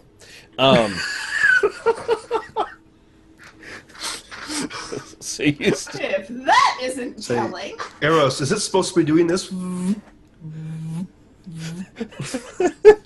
My finger is like getting sucked into this hole here. What's happening? So you take this sucker up. It's not going to be all that long in order to actually reach your destination. Which my map is down here. Forgive me. Here we go. So you're heading up to. Okay, I should ask you this: are you just going straight to the station, just beelining? I mean, I've given a destination, and that's up to Eros. I can give Eros the coordinates. Yeah, that's what I mean. So you guys Given want to how go I roll. directly to the station? A lot higher. I'm asking you, my man, like, what would be the best? I way mean, to you do could this? steal the ship and the cargo if you want to. What is it? Can we go and check the cargo from here? No. Okay, well, never mind that. I might It's get out. locked. You know what the manifest is, though. Oh, okay. Well, what is it? You're carrying fairly large amount of bars of gold. Oh, okay. That's fine. As long as it wasn't like, plutonium weapons or something like that. No. It's just incredibly valuable cargo that anybody in their right mind would go way out of the way to try and steal. Safe There's a low wisdom. risk of piracy. I'm like, this seems fine. So, oh, sorry.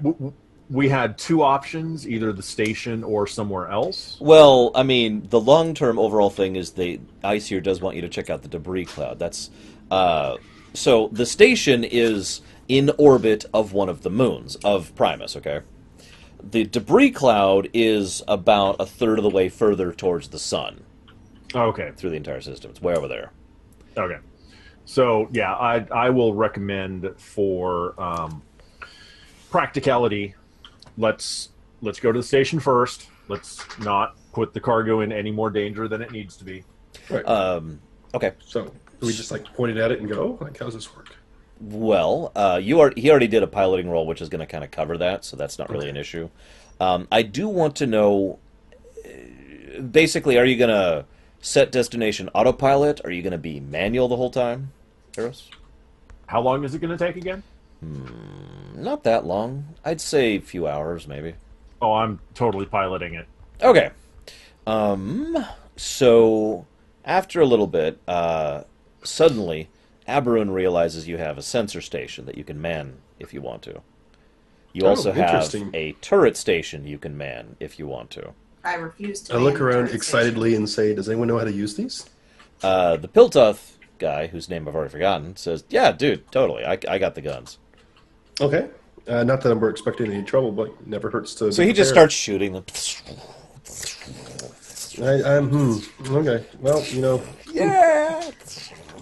that's at least 10 violations. It's okay. He's not shooting at the planet, probably. Sure, that's probably fine then. He thinks. So, No, let's keep that on the DL for right now. All right, man. oh, of course, of course. Uh, um, wow. Sorry. The sensor station. This seems like a job for not the blind person. How about Person. You should put the Red medic on Tooth. that. Oh, the red Red tooth. Tooth. Okay. Yeah, sure. I'll go ahead and I'll man the station. He wanders over. Okay. What do you want me looking out for, boss? Well, he looks again at the manifest and says, "Well, we're not carrying anything that I don't think anyone would immediately want. So just Manifest says knowledge in general." right. Roll deception. Yeah, No, actually, yeah. he's literally clueless. He's literally clueless. Okay, so got it. I'll go in passive mode then, boss. No He's problem. got his wisdom is bad. So- Yeah, but you're a bureaucrat. You know No, the value of it's gold. okay. It's okay. I don't know. I mean, he hasn't made a connection between pirates and this right now. Also, That's so Okay. this means that the Shadow Tooth gentleman or lady or whatever now has a negative to her sensor roll in a minute when it matters, because she's like just whatever, and of course the scanners are on passive scan. Okay.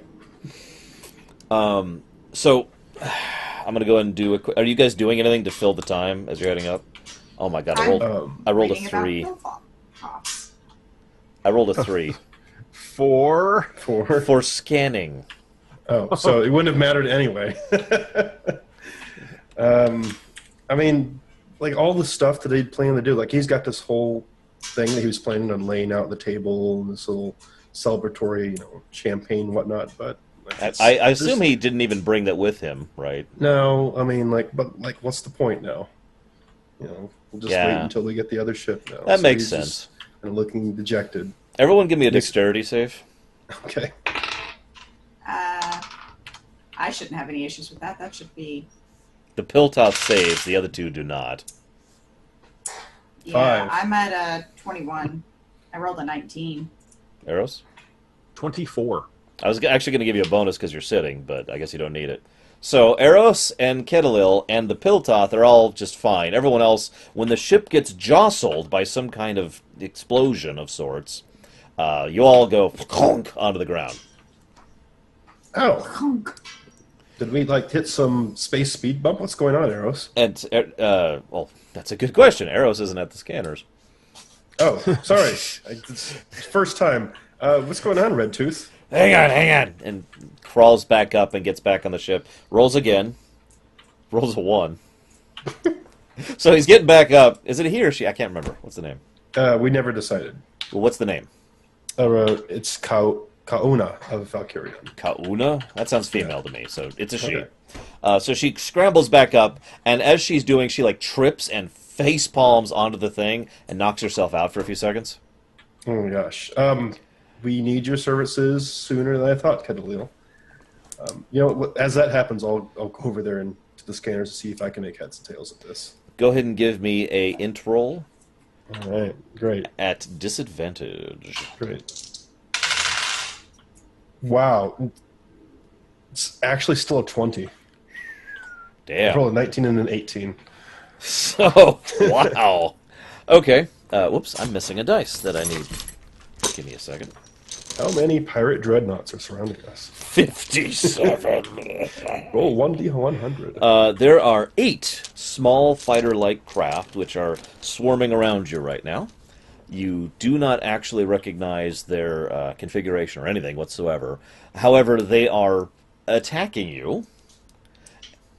And I suppose technically we enter space initiative is how we're going to do Space initiative. it. It's like How does that initiative, work?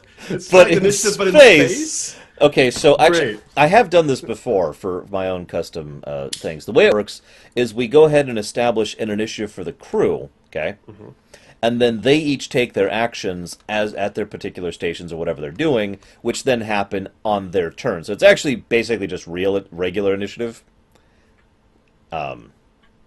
And then the ship itself will move on, for example, Eros' turn, and will shoot on the Piltoth's turn. Make sense? Mm-hmm. So it's not actually different at all. I just wanted to go for the joke there. Space initiative. All right, everyone roll. Let's go. All right. I have a 19. Okay.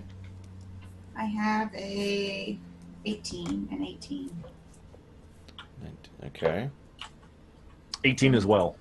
Both of you roll again, real quick. Just make it easy. As the pacifist, I say that I will go after him. My reroll was an unnatural 20. Mine Okay. was a 14. So. Okay, so what's your friggin' name, Ket? We're gonna call you Ket right now. It's your new name. Kettle. Nope, Ket. And your name is Aber. Okay. Kobold. And the enemy. Okay. So, Aberon, you basically get to go first. Okay, so he's staring at the console. He says, "You'll never believe this, but there seem to be 5 pirate fighter ships outside firing on us." I thought you 8. said there was unlikely to be any combat. Well, that's what I thought. But I think now this is a wild guess, but I think they may be attracted to the stores that we have in our cargo containers. Yeah, well, that's simple. Let's How they just found give out them about to it, I them. don't know, but they found out about it. So what can I actually do at Scanners? Just tell everybody what's going on? So, at Scanners, you can actually do a bunch of stuff, but in this specific situation, I would recommend basically trying to roll to assist the aiming. Okay, So, all right. I'll do that. I'll just start trying to mark targets. okay. So go ahead and So- give me a int roll at negative or at disadvantage because you still have no idea what you're doing with this thing. Right. I start pushing random buttons. That is a 1.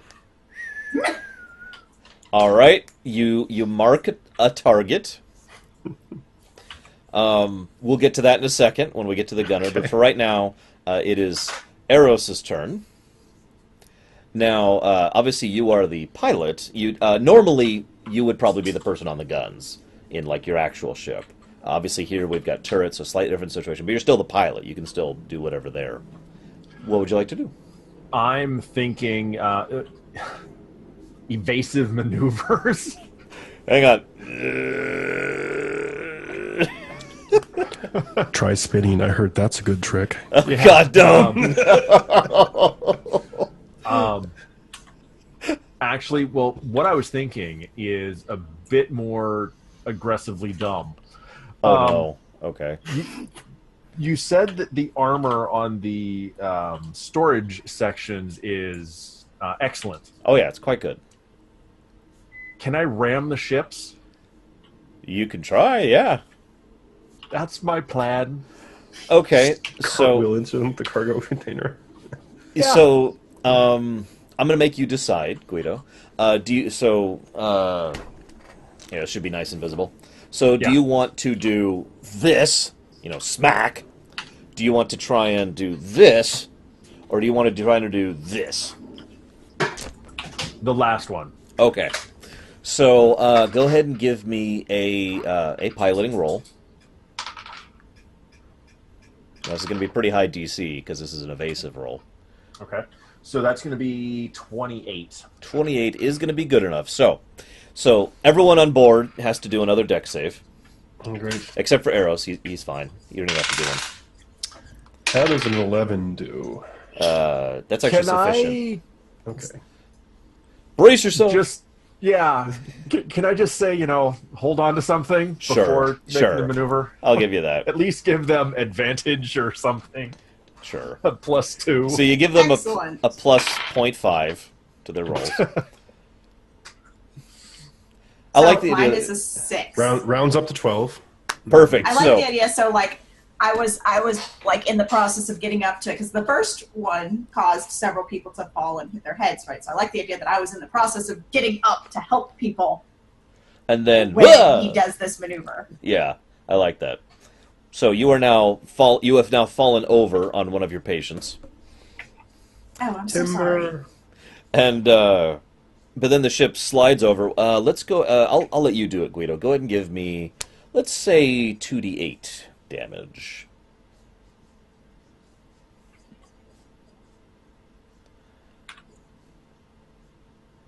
Tense silence as we determine the damage that ramming a fighter is going to do with the cargo vessel. There are now many targets in space. Many of them register as gold bars. That's a 15. Damn. Okay. Jesus. So, okay, that fighter's gone. It's destroyed. How many fighters are attacking us? There were 4 8. now. Oh, 8? I thought there were 5. Okay. No, I thought you were deliberately giving the wrong information earlier. No, I thought there were 5. Because you were doing so bad at the scanner. There's 5 guys attacking us, guys. So you smash that fighter. It is super dead. And I'm going to go ahead and say that maneuver basically took a emergency shunting, of the thrusters on the starboard side in order to smash into it. So for the moment, your starboard thrusters are on cooldown. Okay. That brings us to Kettlel. It's your turn. I am going to right myself and do a medical check on the person I landed on. They appear to be. They have a few splinters. Okay, And I will begin. I'll pull tweezers out of my shield and begin pulling. okay, so you start pulling out. Ow! Ow! Hey! Oh! Ow! Ow! Ooh! Ah! We need to get them out before they get infected. It is now the turreter's turn. Order, sir! Fire on the fighters. Fighters? Okay. Hang on. Let me check this scanning data you sent me.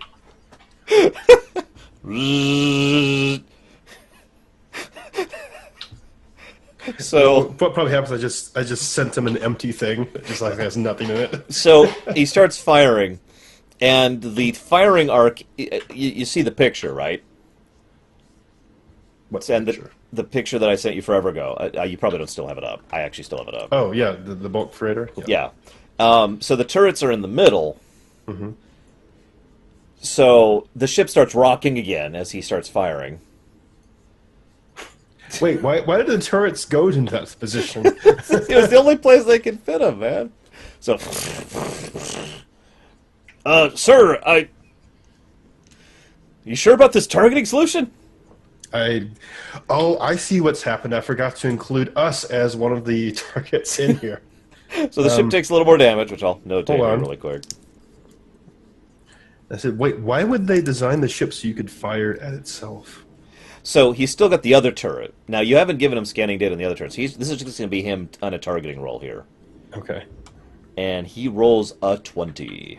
Yeah. So Kills he's all of them. he that's totally how that works. Now that's going to be a literal crit in terms of hitting something vital on the other fighter, which is going to turn that into 14 damage.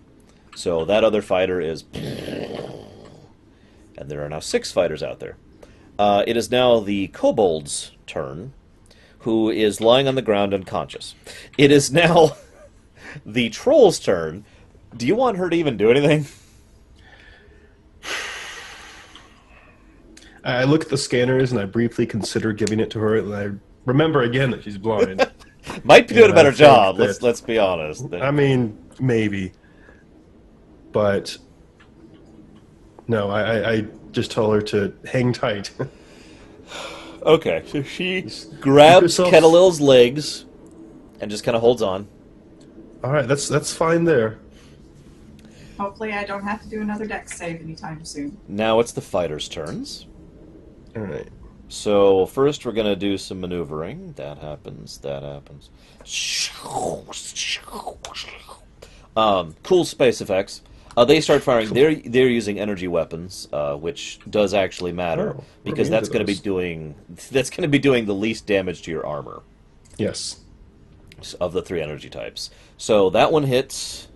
That one's a 1. We'll get to that in a second. That one hits. That one hits. You don't exactly have a high AC. That one hits. That one hits.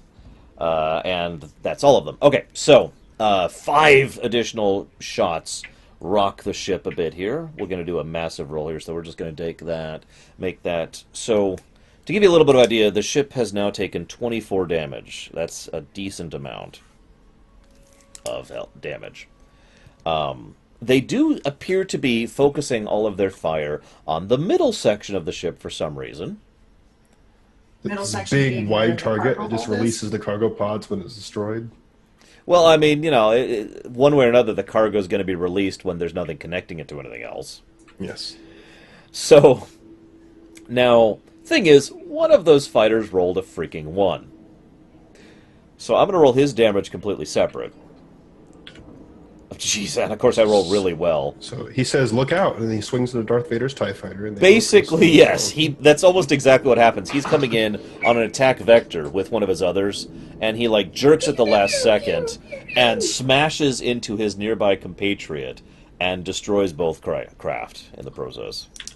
Because he did 16 damage with that. I'm looking at the scanners and I say, "I don't know what happened, but they're all just running into each other now."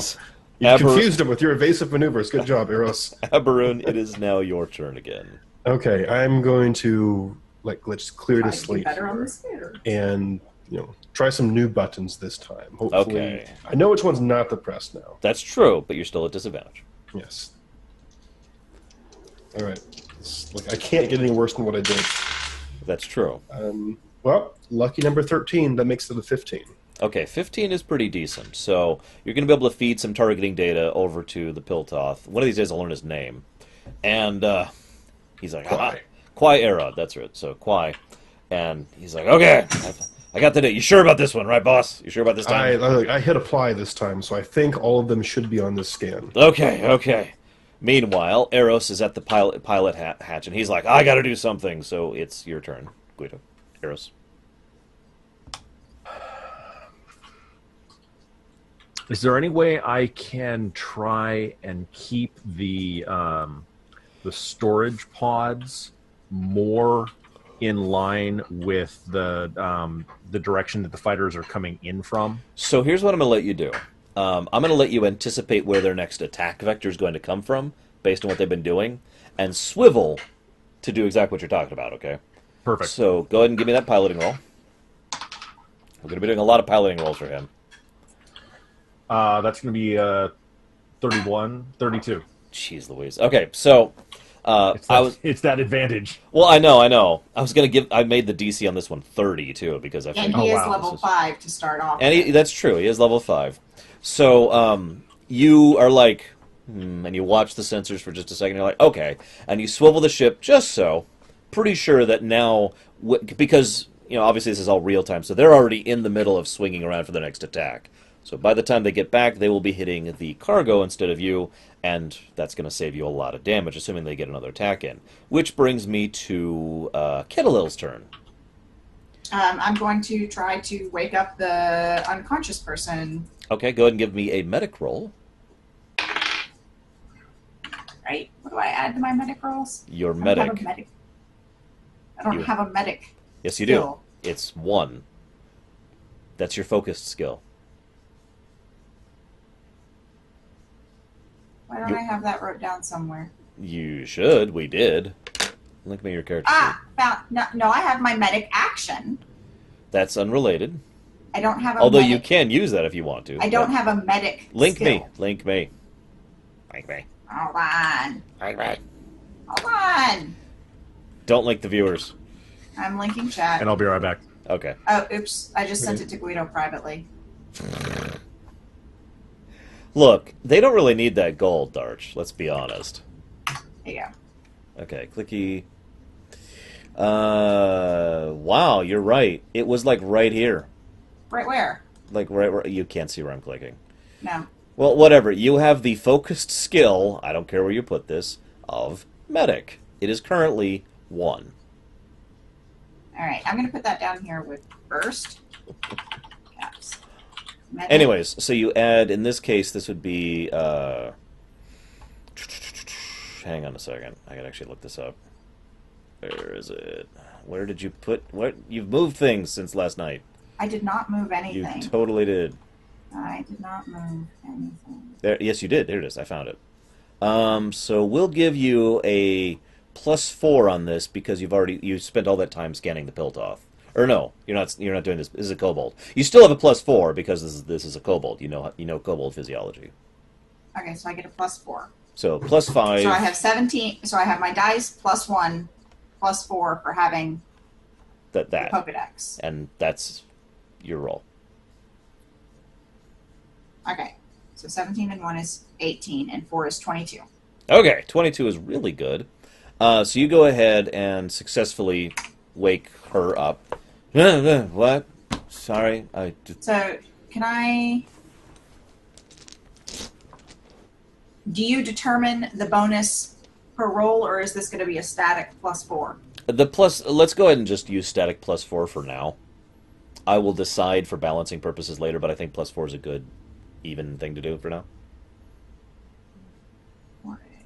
So she gets her up. Excuse me. That makes it the turreter's turn. He's like, "All right, boss, you want me to just unleash on whoever you marked?" Yeah, I'm pretty confident this time. All right, here I go. So he gets a bonus to his attack roll, which is good because he needs it. So that's gonna be that will actually miss even with all that, but he does. It doesn't hit you. That's good. He does actually track to start firing in the direction of the fighters. One of them kind of jeers away to get out of the way. The kobold is up. The troll is clinging to her, and that makes it the fighters' turns, and they all turn and start to flee. Okay.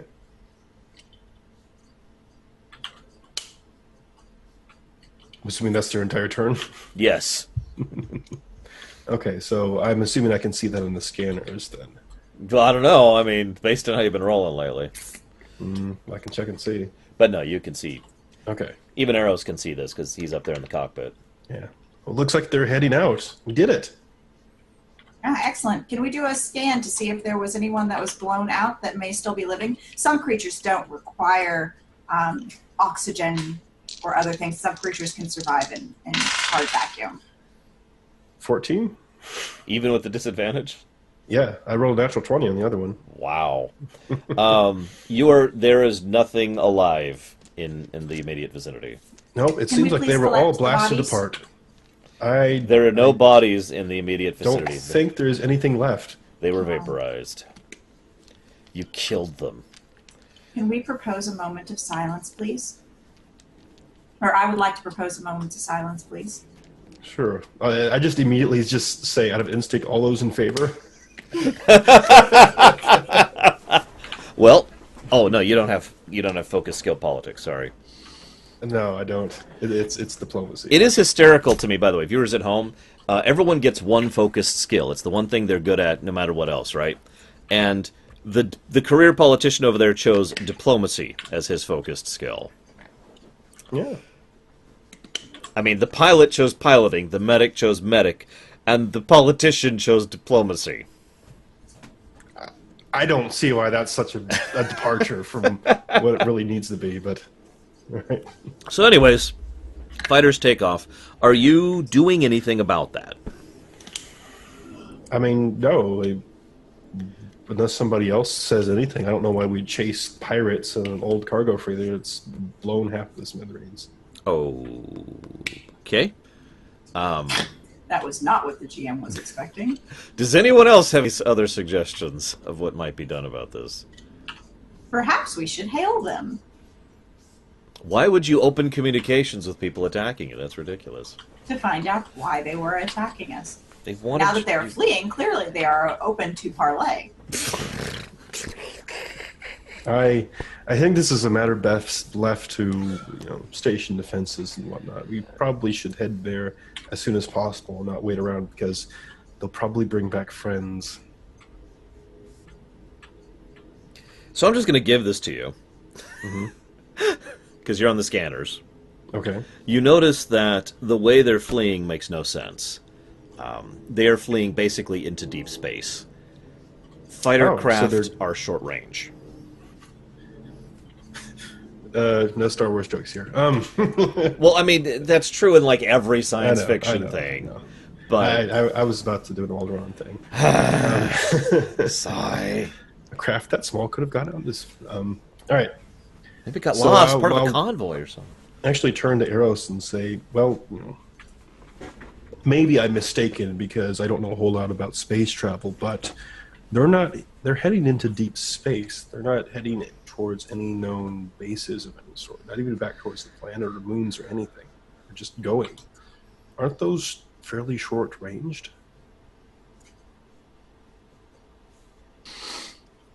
I'm assuming they're going back to... whatever ship they came out of? Yeah, I was going to say their mothership, but that's a terrible wording. Carrier. Yeah, carrier. I'm assuming they're going back to their carrier. We should exit the area as soon as possible. I mean, there's only so much we can do in this this transport ship. Yeah, I agree. I mean, if we meet a carrier, I don't know much about space combat, but there's no way.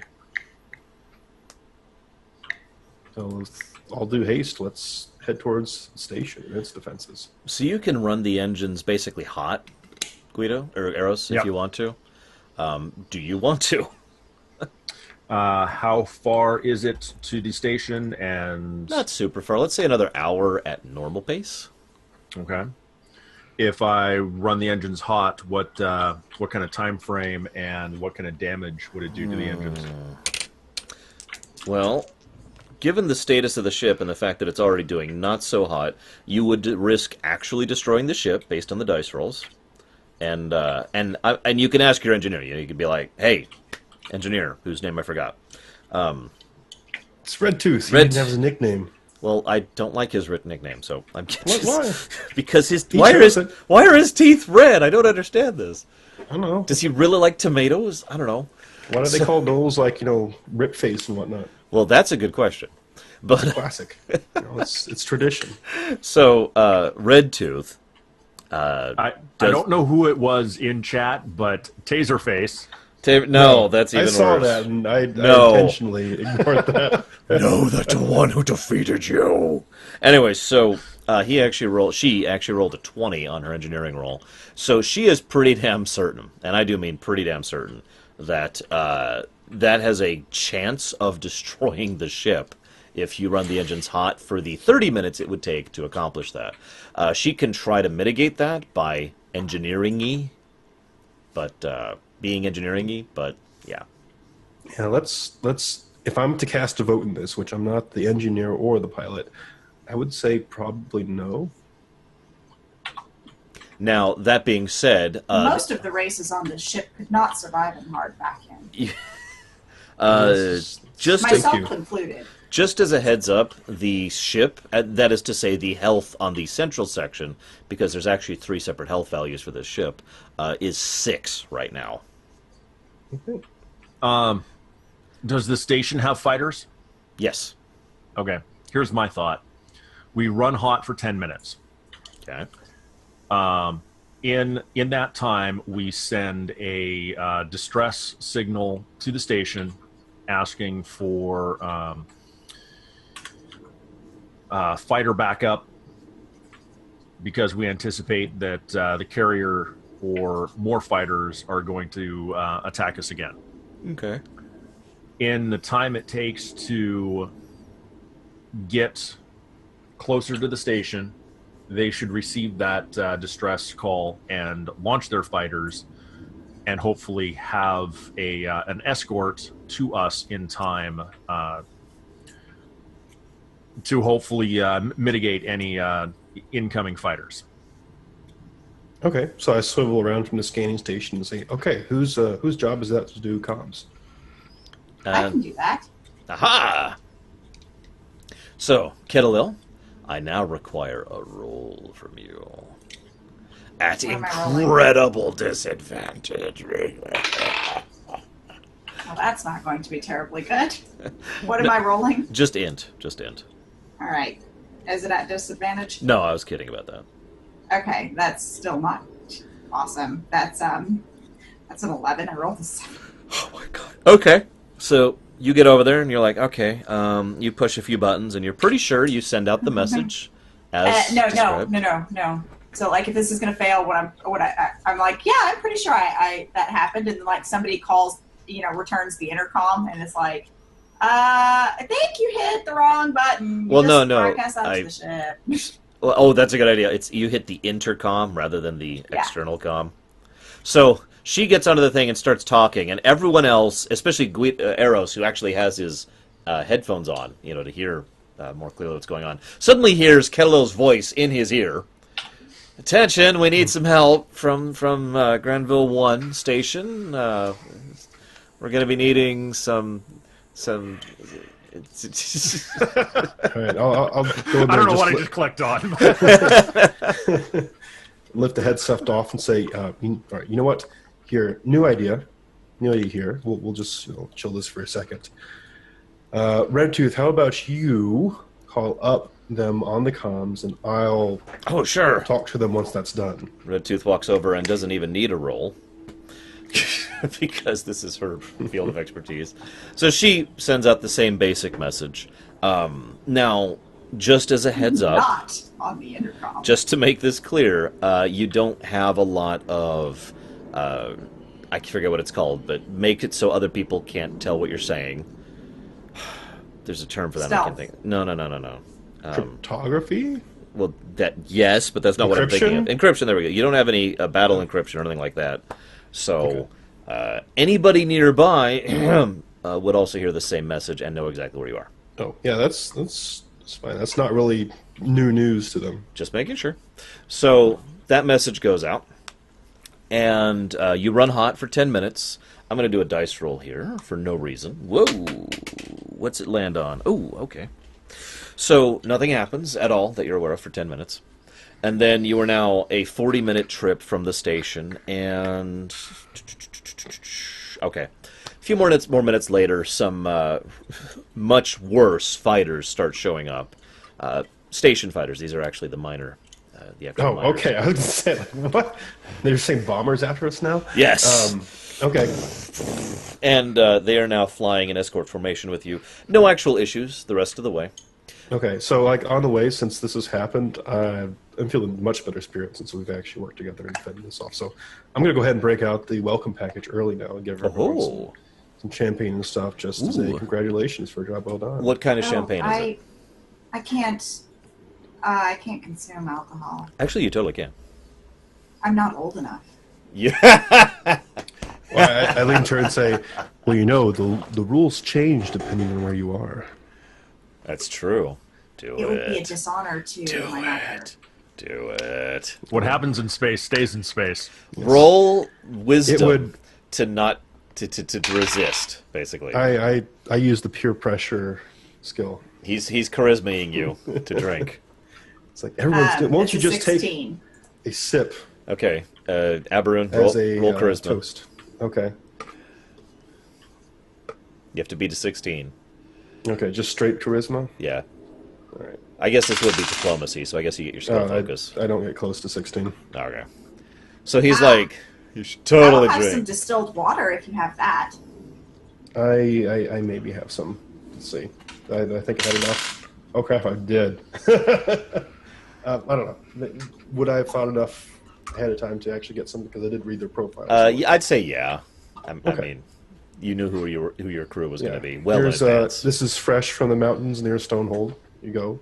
Oh, excellent! Thank you. I rather like this that locale. Now, I like the idea that Eros... I mean, you can decide for yourself, obviously, Guido, but I like the idea that you offer him the champagne, and he drinks it for a second. He's like, okay.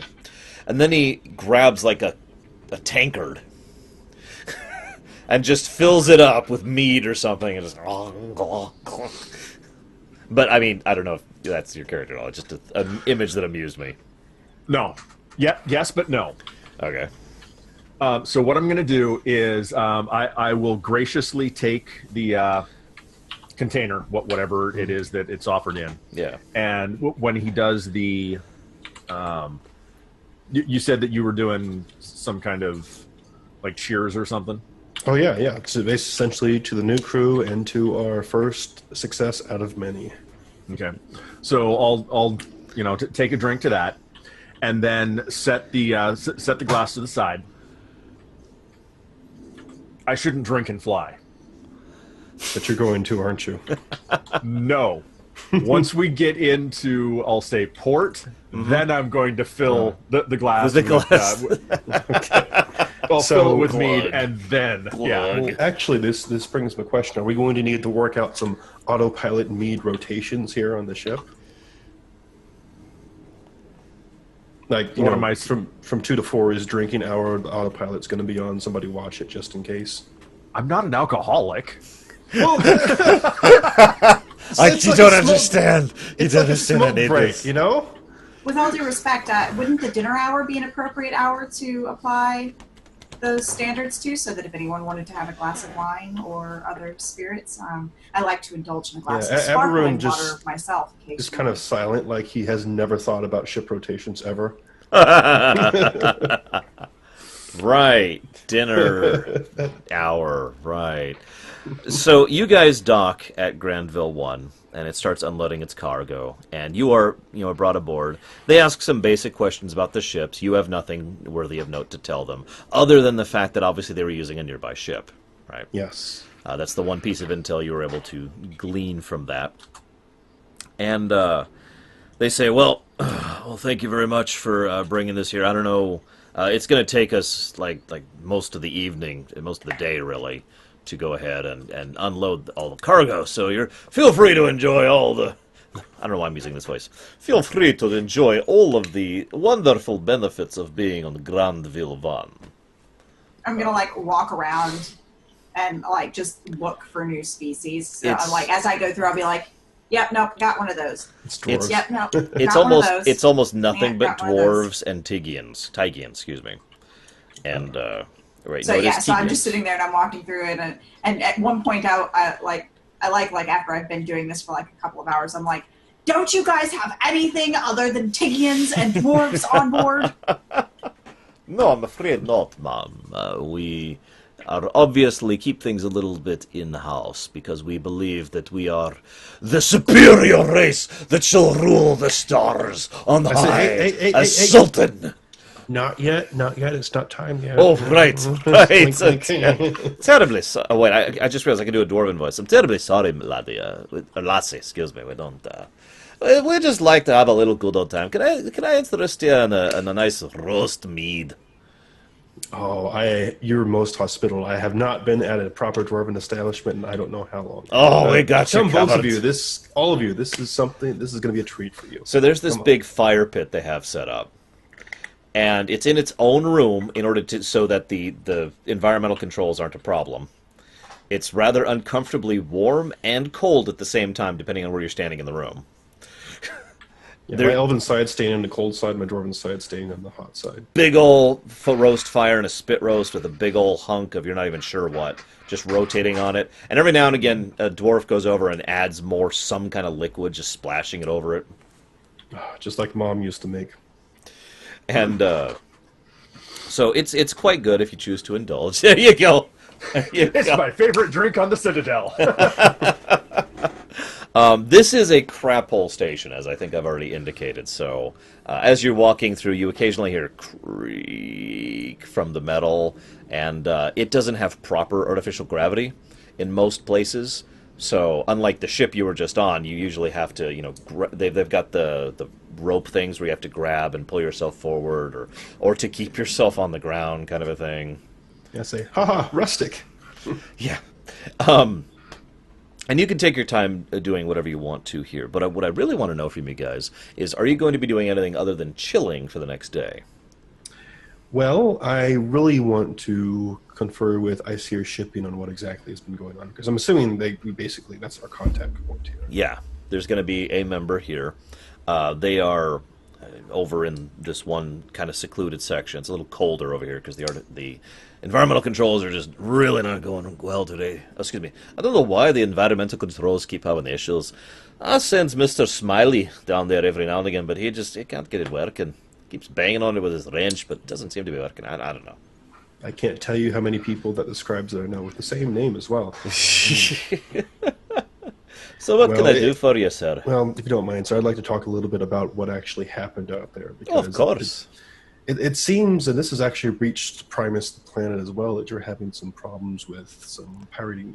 It's been getting on the rise. The fact that they were... What I don't understand is how they were able to tell you were there at all. Do you have any idea what was causing that? I don't know, to be honest. I mean, I know that we were carrying some valuable materials, but I thought it was not going to be a problem at all. Like, how would they even know? Hey, yeah. Stock standard freighters. It was a couple of hour trip, unless they had someone on the ground, or... And then he hesitates for a second. I pull him close and he says, "You don't think this could be some sort of inside information leaking out?" No, I don't think... Who would know that? It's too easy to track communications. It's too easy to see if someone sent a signal. But... What if they were... And he hesitates another second. He says, "Can I ask you to do one little favor for me?" Depends on what it is. It's a really small favor, I swear. Super tiny, really. What I want you to do is... and are all three of you here, I assume? Yeah. I'm assuming we're not like hiding anything. This is like He in the had place brought where us everybody's along for around a here. social thing. Okay, Yeah. so what I'd like you to do is I want you to hit the surface. Go head towards one of the areas that, because the way this moon orbits, a certain section of it has a regular contact with the surface of the planet. I wonder if they have something set up over there. They might be looking into this. I don't know. Do you happen to know if they have some sort of carrier or anything of that sort? I wouldn't know anything about that. I don't suppose you got any expert scanning data from your expert scanning individual who was on the scanner there in the fight. Well, we that arrives next Wednesday. But, Okay, I understand. Well, if you guys could do me this tiny favor, I can get you set up with some Vox suits, assuming you don't have any of your own. we don't box suits. Suits that'll enable you to walk on the moon without dying. I require one of those. Oh, we could accommodate you, lassie. I don't think we have anyone in our crew who would not need one of those. So yes, we'll definitely be willing to check it out for you, of course. And we'll get you a little bit of a shuttle to go head out, get you kind of scan around, see what's going on, kind of a thing. How's that sound? Great. Excellent. Now, Eros, I was actually expecting you to jump in on here because you actually have your own damn suit. They were discussing getting them, so I didn't want to interrupt and say I had one. But Okay, yeah, okay. I'll just chime in and say, I'm fine. I already have one. Oh, excellent, lad. So I don't have to get one for a Lovari of your particular taste. Oh, have you ever decided where your hair is? Just real quick. What? One of their things. I mean, is I they left have it back on the long ship. hair. That's not what I meant. Does he wear a toupee? Yes, he's William Shatner at a certain era. It would make sense. So what I was picturing is the like Fabio hair. Okay. Hang on, I actually got to Google that because I don't have a perfect picture in my head. Hang on, Fabio. Yeah, you'll recognize it when you see it. Oh wow, yeah. Okay, so you've just got the mane of whoosh going on here. Beautiful flowing locks that all the ladies are jealous of. So that's good to know, Sarah. I'm not sure we would have a suit that would fit your particular needs. For you, lassie, we've got something perfect, and they're actually going to set you up with a Tygian suit, so it's actually way bigger than you are. Clunk. Yeah, I mean, you'll kind of be able to stretch out and fill it out a bit, and it'll still function. But Yeah, I'm going to, because I can voluntarily grow, right? yeah, So I'm going to grow in order to fit the suit. Yeah. Now, before we actually hit the surface, as has been mentioned both by Chad and by Guido, we're probably hitting a point where we should chop off. But before we do, I was hoping to do something, if you guys are okay with this. I am not okay. Well, you're fired. Now, since we're live, first time we've ever done this, I thought it'd be kind of cool to have like a really quick Q&A with the viewers. If you guys had anything you wanted to ask or comment on for our players, or for me, but, you know, whatever. So does anybody have anything you want to ask or comment on? You are more than welcome to. Current campaign or previous one, probably. Yeah. Yes. Or just in general. Or in general, you know. I know there may not be as much content as there is in the previous one. So. Yeah, we're still kind of setting things up, and I'm still expositing political badly. question. Uh-oh, Dr. Nimbus is banned forever. So, Darch Monster, I'm going to be saying these out loud so for our viewers on YouTube. Darch Monster asks Guido, how does it feel to be the final boss? It was actually awesome. We were building up to that for, what, 2 years? Yeah, I mean, I think like at least off camera, we were saying like this is probably going to happen eventually. Oh yeah, for sure. I've known for a really long time. I've had that planned for a super long time. I mean, because correct me if I'm wrong, but at the end, either one of us could have technically become the final boss if we wanted to. Although Guido was like leaps and bounds out there. Yeah, Guido was so ahead of us. Yeah. Yeah, my character concept early on was kind of like Emperor Palpatine. You know, I am going to make this world a better place, whether they want it or not. And damn it, yeah. So once my soul was destroyed and it started down that dark side path, it was just this has to happen, and we're gonna find a way to make it happen. So I was just so pleased with that. Awesome. So the next question we have here is from Lurker, who wants a summary of the 2 years. Stuff happened. Next question. Lots of stuff happened. I will say Zan something went like this. through 3 characters. Laura, aren't you thinking about doing a summary video eventually? Or is that just kind of like that's something I want to do, but I don't know Flash, and I want to do it as an animation. Oh, so that's on the probably never happening list. I already have like scripts and mentality and direction in mind, but I would need artists or artist, and I would need someone who knows Flash to do that. So that's pretty far on the backlog right now. Oh. Next question. By the way, Oddly Brewed, Bragwin, Max Time, you're all very disappointing to me with your terrible questions. Darch Monster asks again, how are the Tuskers doing on Primus? I suppose this is a question for me. You'll find out. Next question. Junk Garage asks, is this going on YouTube? Yep. That's why we're recording it locally. And are you going to continue streaming this campaign? What do you think, guys? Yeah, I mean, that was the plan, right? I mean, so honestly, at least for me, this is not wait, much different than streaming. actually recording. Wrong question. I have no clue. Well, so I want your feedback basically from the viewers, of course, but most especially from the players. If this has changed anything, or if this has made it different in any way, shape, or form, that's up to you. I have no issues streaming. It was neat to be able to answer questions as we go. I don't know that it's something that's a feasible thing to do every week because sometimes our schedules just don't work that way. Yeah. There'll be weeks that we won't do it, basically. Yeah. I'd say, stream, like anytime we're going to be having something that's particularly interesting, stream, but like if we're, encountering one random space battle as we transit between planets, that's not is not an introductory type thing. I don't know why. Yeah.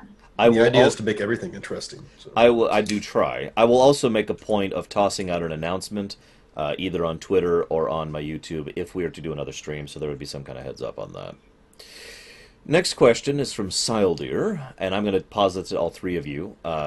Do you prefer playing or GMing, and if applicable, why? I'll let those two who are more experienced answer. Well, I suppose I could answer first because mine's going to be the shortest. I don't have experience GMing other than the one episode that you saw me play around Well, at you in have Ord, or God, which has never been past playtest stage. but you have GM'd it several times Sort of. and gotten really frustrated with your brother for some reason, You more than built once. a ball. A So- ball. A moving ball. Guido, what's your answer? That's a really hard question to answer. I love GMing because there's a certain amount of control and lack of control that you have as a GM. And watching your players enjoy your game and totally screw up your game at the same time, I really enjoy that. That said, being a player, you don't have to put in as much thought to, like, I mean, right now with Primus, you have an entire universe that you're keeping track of. Yeah.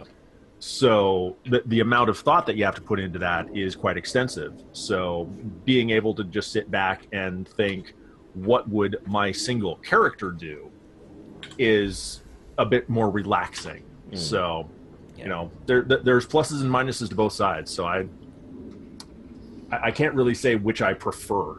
Okay. Third, your response?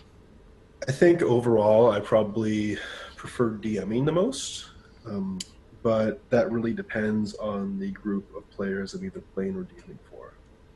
There are some groups of players, mainly public players, something of that sort, where it is an absolute chore to DM. I'd rather just play and do whatever and not worry about it. But I mean, I like DMing a whole lot when that's not the case. But I mean, I like playing too. I know it's hard to say this is my favorite because I like doing both. Well, I will give a definitive GMing is absolutely my favorite. And not just because about a year and a half ago I realized I'm a terrible player.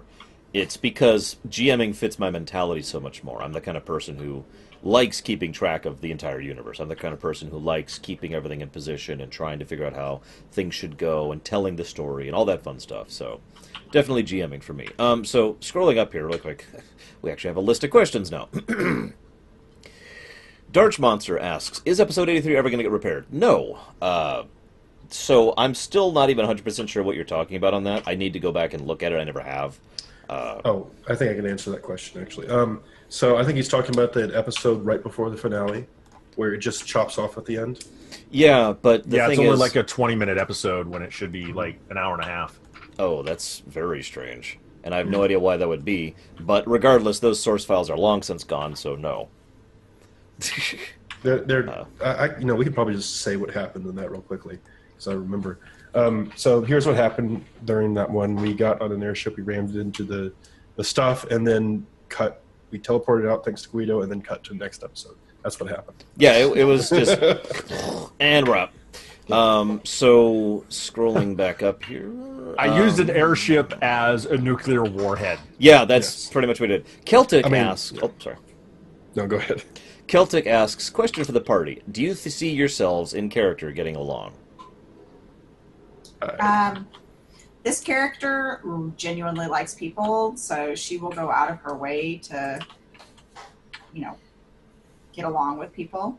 Mhm. She's a pacifist, but she's also a realist, so she refuses to harm anyone, but she recognizes that, people are going to get hurt.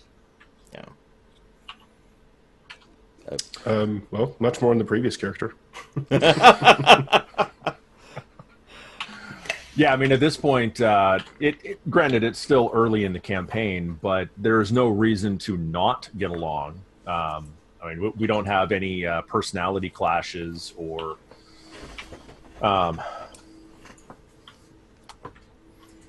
political issues or anything. So unless something comes up in gameplay, I think we're going to get along. Okay. Now, Oddly Brood asks a question which is going to be asking me. He says, what the heck was going on with the underground world of the Black Star? Good question. So the next question is from Darch Monster that says, what is your ideal spacecraft concept, given any and all resources? Now, you know mine. I have two, the SSD and the Hyperion. You can pass if you don't want to answer that one. Ideal spacecraft concept? That's a super broad question. I'm not exactly sure how to answer that, to be honest. I mean, I guess I could just cheat and say, well, it has everything, but there you go. That's not a real answer, I guess. You have the frickin' scimitar from Star Trek Nemesis. Yeah, I would say that I generally do like spaceship settings more where it's not fantasy World War II based as much, aka Star Wars. Which is basically, you know, there's not fighters zipping around everywhere at point blank range and stuff. Not that there's anything wrong with that, but you know, I kind of like the whole we kill each other from long range, we don't even see each other type of spaceships. Which was also in World War II.